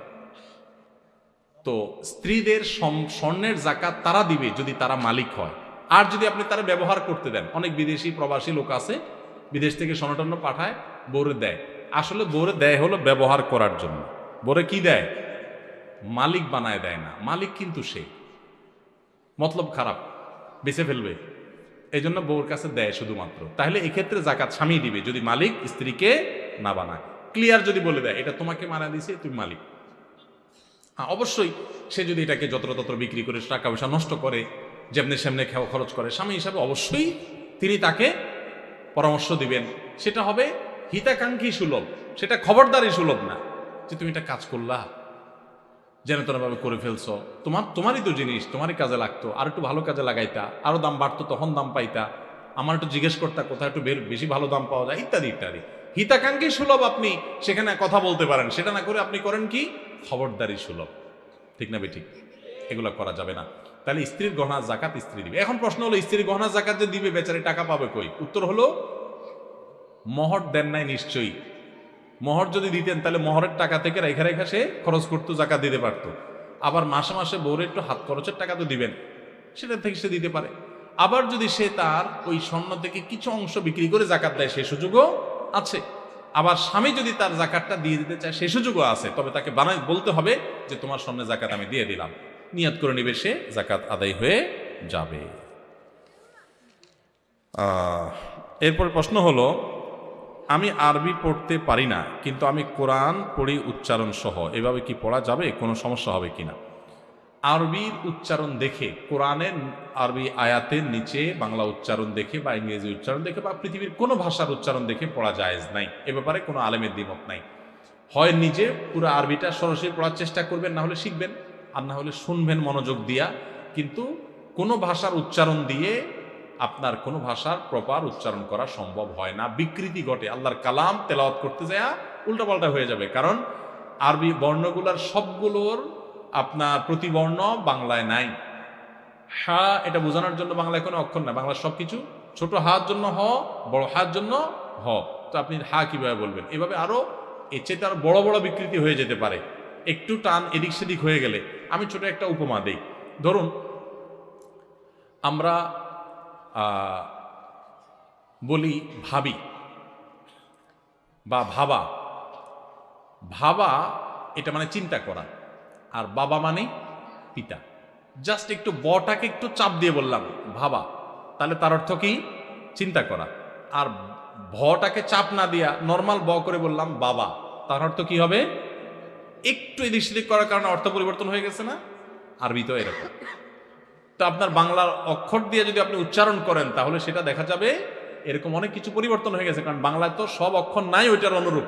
এই জন্য আরবিটা সরাসরি আরবি শিখে তারপরে পড়বেন, আর না হলে শুনবেন, কিন্তু বাংলা উচ্চারণওয়ালা কোরআন কিনবেনও না, বাংলা উচ্চারণ দেখে পড়বেনও না। শুধু বাংলা কেন, কোনো ভাষার উচ্চারণ দিয়ে কোরআন পড়া যাবে না, গুনাহ হবে, এটা করা যাবে না। আপনি সরাসরি আরবি থেকে পড়বেন, কষ্ট হোক, একটু আস্তে আস্তে পড়েন। তবে ওই যে দোয়া ইত্যাদি সেগুলো ভিন্ন কথা, কিন্তু আল্লাহর কালামের ক্ষেত্রে কোনো প্রকার বিকৃতি যেন না হয় সেজন্য উচ্চারণের সাহায্য নেওয়া যাবে না। এমনি দোয়া দুরুদের ক্ষেত্রে সাহায্য নিলেন উচ্চারণের, সেটা ভিন্ন কথা। রমজানে এতেকাফের ফজিলত কি, এতেকাফের সঠিক নিয়ম কি, এতেকাফ থাকা অবস্থায় কি করা যাবে আর কি করা যাবে না একটু বিস্তারিত জানাবেন, কারণ আমাদের দেশে এতেকাফ এমন কঠোর করা হয়, ভয়ে কেউ এতেকাফে বসে না। ঠিক বলছেন, প্রশ্নকর্তার সাথে আমি একমত। অনেকে মনে করে এতেকাফে বসলে আর কোনো কথা বলতে পারে না, 10 দিনের জন্য মুখে তালা দিয়ে দিতে হয়। একটা বোগাস কথা, ফালতু মাসালা। কে বলছে আপনাকে এতেকাফে বসলে কথা বলা যাবে না? আপনি বাইরে থাকতে যেরকম কথা বলতেছেন এতেকাফে বসলেও কথাগুলো বলা যাবে। অনেকে মনে করে এতেকাফে গেলে বোধহয় পাথরের মতো থাকতে হয়, না, আপনি বাসায় যেভাবে থাকতেন মসজিদেও ওইভাবেই থাকবেন। শুধুমাত্র মসজিদের আদব লেহাজ যেগুলো সেগুলো বিশেষভাবে একটু খেয়াল করবেন, ব্যাস এবাদবন্দি করবেন। এতেকাফ এমন একটা আমল ভাই, আমি এখানে যত মানুষ আছেন যদি জিজ্ঞাসা করি আপনাদের জীবনে কার কার রমজানের শেষ 10 দিন মসজিদে এতেকাফ করার সুযোগ হয়েছে, আমার তো মনে হয় না যে 20টা হাতে উঠবে। অথচ ভাইরা, রমজানের সবচেয়ে গুরুত্বপূর্ণ আমলগুলোর একটা হলো রমজানের শেষ 10 দিন ইতিকাফ করা। আমাদের প্রিয় নবী সাল্লাল্লাহু আলাইহি সাল্লাম, আপনারা অবাক হবেন জানলে, উনি রমজানের রোজা ফরজ হয়েছে যখন 2 বা 3 হিজরিতে, তখন থেকে নিয়ে ওনার মৃত্যু পর্যন্ত, ওয়াফাত পর্যন্ত 1 বছরও রমজানে ইতিকাফ ছাড়েন নাই। যে আমলটা আপনার নবী কোনো বছর রমজানে ছাড়তেন না, সেটা আপনি সারা জীবনে একবারও করেন নাই। চরম শত্রুর সাথেও তো মানুষের এরকম বৈপরীত্য হয় না।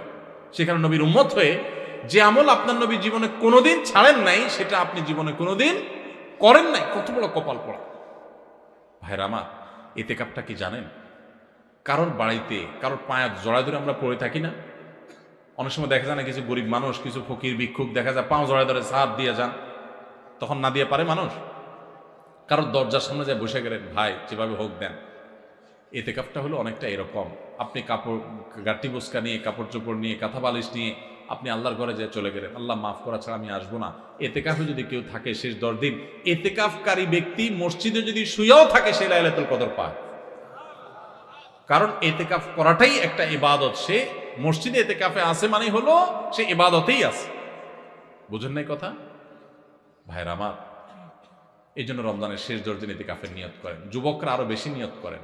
আমি আমার যৌবন বয়স থেকে, ছাত্র জীবন থেকে আমি ইতিকাফ করার চেষ্টা করি। আপনারা যুবক আছেন যারা, 4-5 জন বন্ধু যারা নামাজি, ভালো মানুষ, ভালো কয়েকজন মানুষ মিলে মসজিদে ইতিকাফ। আমাদের সমাজে ভালো মানুষের বড় অভাব। আজকাল কিশোর গ্যাং আমাদের দেশে শুরু হয়েছে। যুবকরা নানান ভুল পথে চলে যাচ্ছে। এগুলো থেকে বাঁচাবার জন্য তাদেরকে মোরালিটি দেন। আমাদের শিক্ষা থেকে ধর্ম চলে যাচ্ছে, সব জায়গা থেকে ধর্ম বিদায় করে দেওয়া হচ্ছে, সাংস্কৃতিক আগ্রাসন চালানো হচ্ছে, সন্তানদের ধর্মহীন করা হচ্ছে। এর পরিণতি যে কত ভয়াবহ সেটা আমরা এখনই দেখতে পাচ্ছি, সামনে হয়তো আরো বেশি দেখতে পাবো। কয়দিন আগে দেখেন নাই যে শিক্ষক আর ছাত্র মিলে মদ খাচ্ছে কোথায়, কেন দেখেন নাই? ভিডিও সব টিভিতে নিউজ হয়েছে, পত্রিকা নিউজ, দেখেন নাই? কোথায় চলে গেছে সমাজ? এই অবস্থাতে যদি বাঁচাতে চান, সন্তানদেরকে আল্লাহমুখী করেন, কোনো বিকল্প পথ নাই। যে সন্তান আল্লাহকে চিনে, আল্লাহর ভয় আসে, সে কোনোদিন অন্যায় করবে না। এজন্য ভাইরা ইতিকাফ করার নিয়ত করেন। যুবক ভাইরা, মুরব্বীরা, আমাদের দেশে অনেক এলাকাতে টাকা দিয়া লোক রাখে ইতিকাফে, আছেনি? খুবই জঘন্য কথা। এটা টাকা দিয়ে রাখার জিনিস না। কত বড় জঘন্য যে আমরা ইতিকাফ করার লোক খুঁজে পাই না, সেজন্য টাকা দিয়ে লোক রাখতে হয়। কেন রে ভাই? এলাকার সব মানুষ কোথায় চলে গেছে? খুবই নিকৃষ্ট সে এলাকা, যে এলাকার মসজিদে একটা লোক ইতিকাফ করতে বসে না। এই জন্য আপনারা ইতিকাফের নিয়ত করবেন তো ইনশাআল্লাহ। ইতিকাফ খুব প্রেমময় একটা ইবাদত, তৃপ্তিদায়ক একটা ইবাদত। একটু করে দেখবেন। ইতিকাফে বিশেষ কিছু না ভাই। আপনি 20 রমজান সূর্য ডুবার আগে আগে মসজিদে ঢুকে যাবেন এবং ঈদের চাঁদ ওঠার পর মসজিদ থেকে বেরিয়ে আসবেন। এই 10 দিন মসজিদে থাকবেন। বাসা বাড়ি থেকে খাবার দিয়ে যাবে, খাবার খাবেন, মসজিদে ঘুমের সময় ঘুমাবেন, নামাজ কালাম পর বাকি সময় বন্দি করবেন। বিশেষ প্রয়োজনীয় কাজ থাকলে ওই মসজিদের ভিতর থেকে সারতে পারবেন। ছাত্র মানুষ, পড়ালেখা লাগে, টুকটাক বই পুস্তক পড়লেন, ভালো বই পুস্তক পড়লেন, সেটাও করতে পারেন। কিন্তু ম্যাক্সিমাম স্বপ্ন ইবাদত বন্দেগীতে কাটাবেন। এটাই হলো এতেকাফ। সেখানে যে বোবার মতো বসে থাকতে হবে এমন কোনো কথা নাই। এই জন্য এতেকাফের হিম্মত করবো তো ইনশাল্লাহ আমরা। জীবনে একবার যদি এতেকাফ করেন আর মজা পান, এরপরে আর আপনাকে কেউ এতেকাফ থেকে মানে দূরে রাখতে পারবে না। রমজানের ওজিফা হিসাবে সারাদিনের কোন আমল করব, 24 ঘন্টার জন্য যদি একটি রুটিন পেতাম তাহলে উপকার হতো। রমজানের ওজিফা হিসাবে সারাদিনের জন্য কোন আমল করবেন? সারাদিনের জন্য একটা জিনিস সবচেয়ে গুরুত্বের সাথে করবেন, যে কোনো গুনাহ করবেন না, কোনো পাপ করবেন না, মুখ দিয়া না, চোখ দিয়া না, হাত দিয়া না, কোনো অন্যায় করবেন না, কোনো মানুষের অধিকার নষ্ট করবেন না, কাউ ক্ষতি করবেন না। সব ক্ষেত্রে সারাক্ষণ চেষ্টা করবেন ভালো মানুষ হয়ে থাকার। এর বাইরে বেশি বেশি কোরআন তেলাওয়াত করবেন। সবচেয়ে বেশি আমল কোরআন তেলাওয়াতের আমল। রমজান মাস কোরআন নাজিলের মাস, সেজন্য কোরআন তেলাওয়াত বেশি বেশি করবেন। এর বাইরে সুবহানাল্লাহ, আলহামদুলিল্লাহ, লা ইলাহা ইল্লাল্লাহ, আল্লাহু আকবার, ইস্তিগফার পড়বেন। মনে মনে হাঁটতে হাঁটতে আল্লাহর সাথে কথা বলবেন, দোয়া করবেন। এই জিনিসগুলো বেশি বেশি করবেন। এর বাইরে রুটিন যদি চান আমার কাছে, তো আমি বলবো ভোর রাতে যখন খেতে উঠবেন, খেতে উঠলে 10টা মিনিট 20টা মিনিট হাতে রাখবেন। আগে খানা শেষ করে এরপরে একটু আল্লাহর কাছে দোয়া করবেন, অথবা আগে দোয়া করে তারপরে খানা খাবেন। একটু ভোর রাতে দোয়া কবুল হয়, এটা সারা বছর আপনি পারেন না, রমজানের সুযোগ আসে, এই সুযোগটা হেলায় হারাবেন না। এই টাইমে আল্লাহ তাআলা যেছে মানুষকে দোয়া কবুল করেন।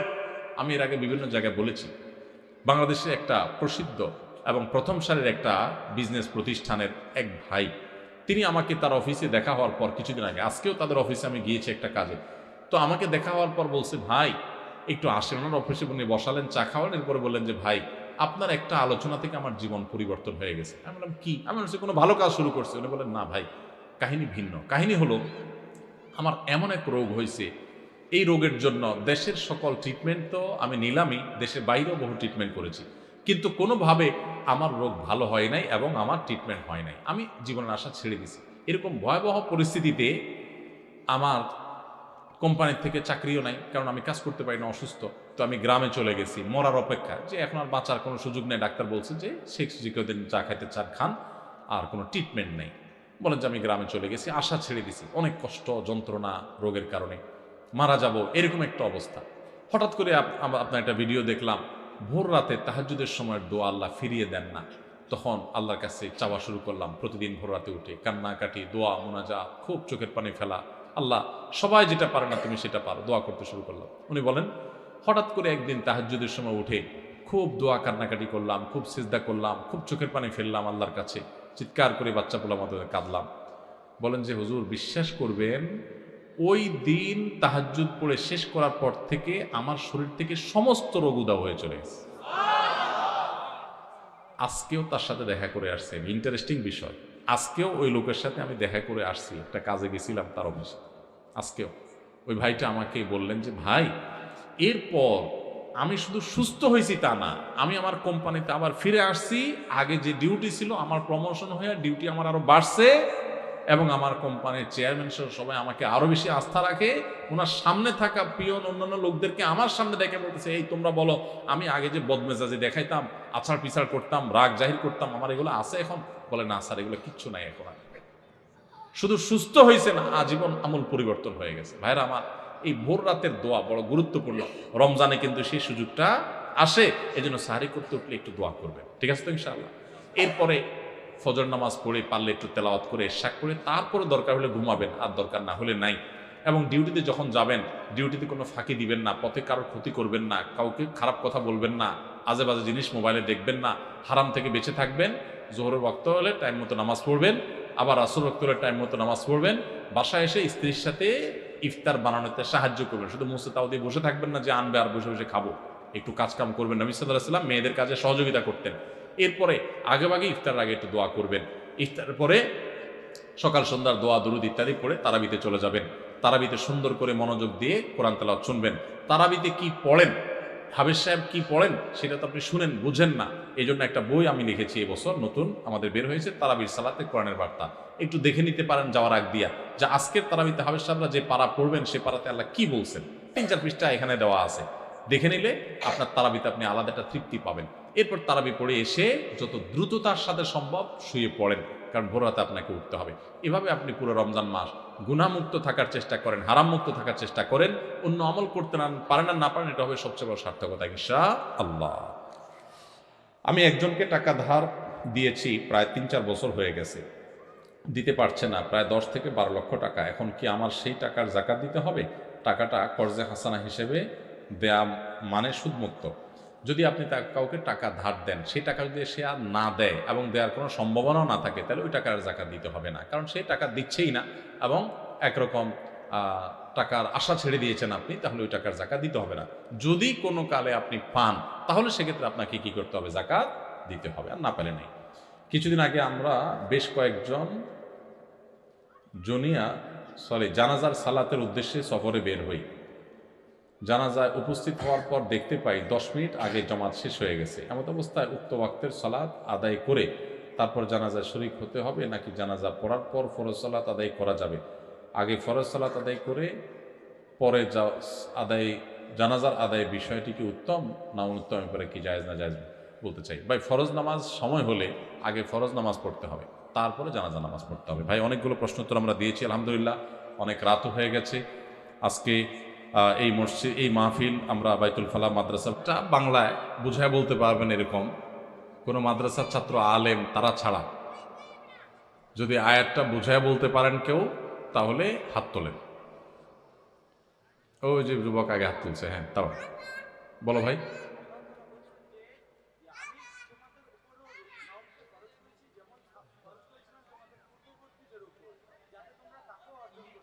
মাশাআল্লাহ মাশাআল্লাহ, এত সুন্দর করে কিভাবে শোনা দিলে তুমি? আগে থেকে শোনা ছিল? আজকের মাহফিল থেকে, পুরো বক্তব্য থেকে তুমি কি জিনিসটা শিখছো, এরকম কিছু একটা বলো।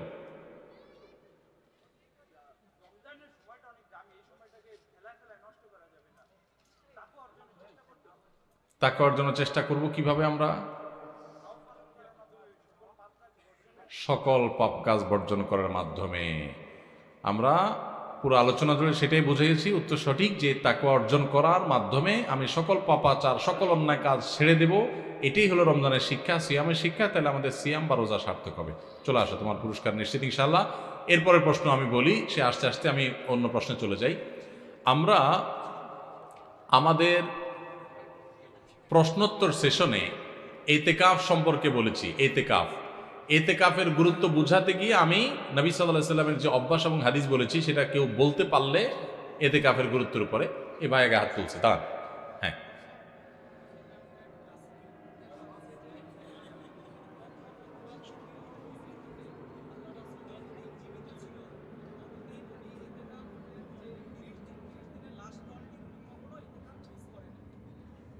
মাশাআল্লাহ মাশাআল্লাহ, চমৎকার, অসাধারণ।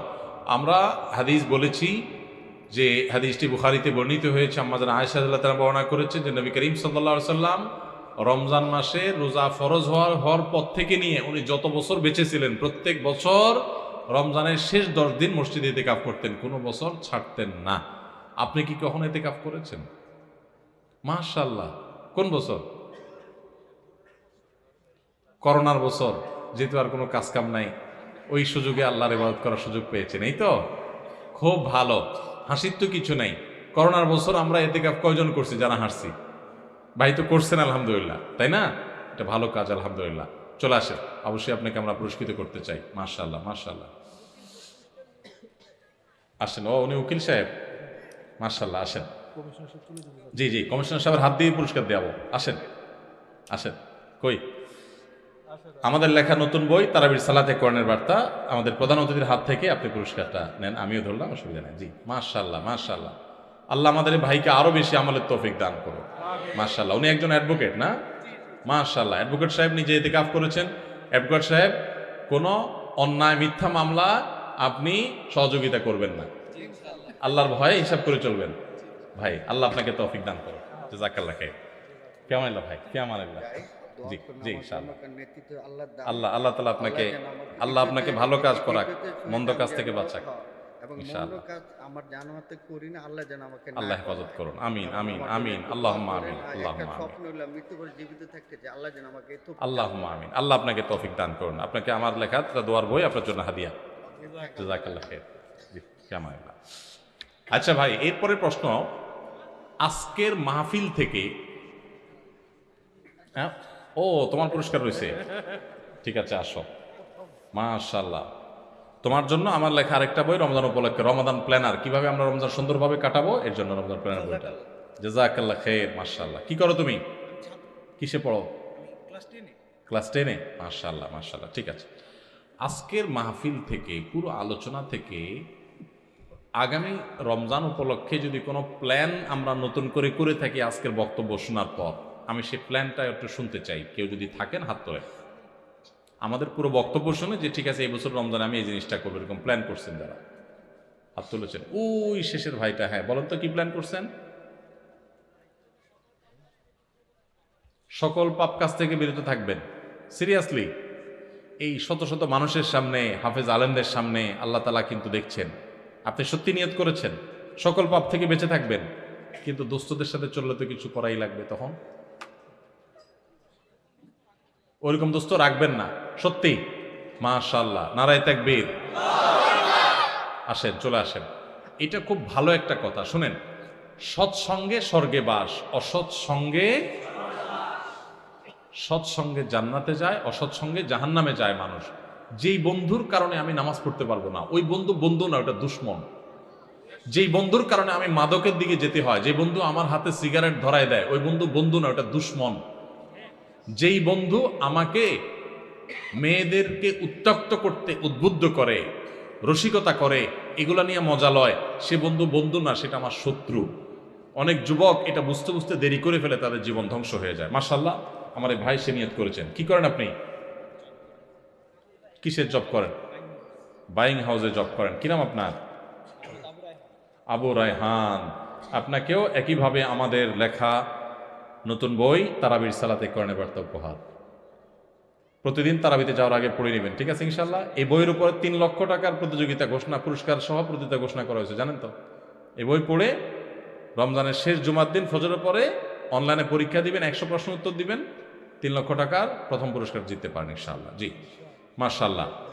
এই বইয়ের উপরে প্রতিযোগিতা যে কেউ অংশগ্রহণ করতে পারে, যে কোনো নারী পুরুষ অংশগ্রহণ করতে পারে। শুধু প্রতিদিন পড়বেন আর রমজানের শেষ জুমার দিন ফজরের পরে পরীক্ষা দিবেন। গুগলে MCQ প্রশ্ন হবে 100, আমাদের ফেসবুক পেজ ফলো করবেন, যে কেউ উত্তর দিতে পারবেন, কোনো রেজিস্ট্রেশন লাগবে না, সবাই পরীক্ষা দিতে পারবেন। দিলে পুরস্কার জেতার সুযোগ থাকবে ইনশাআল্লাহ। আর এদিকে কে জানি হাত তুলছে, কি নিয়ত করছেন? হ্যাঁ ভাই, আপনি একটু দাঁড়ান। ওয়ালাইকুম আসসালাম।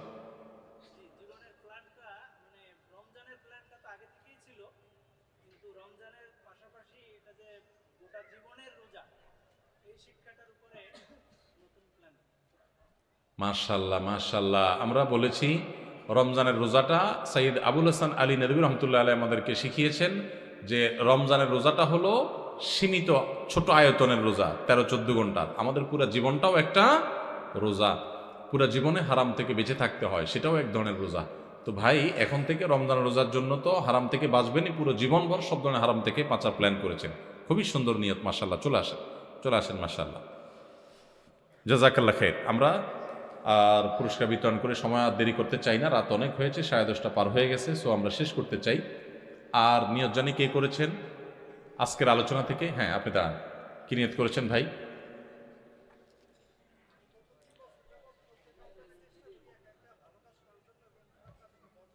হ্যাঁ,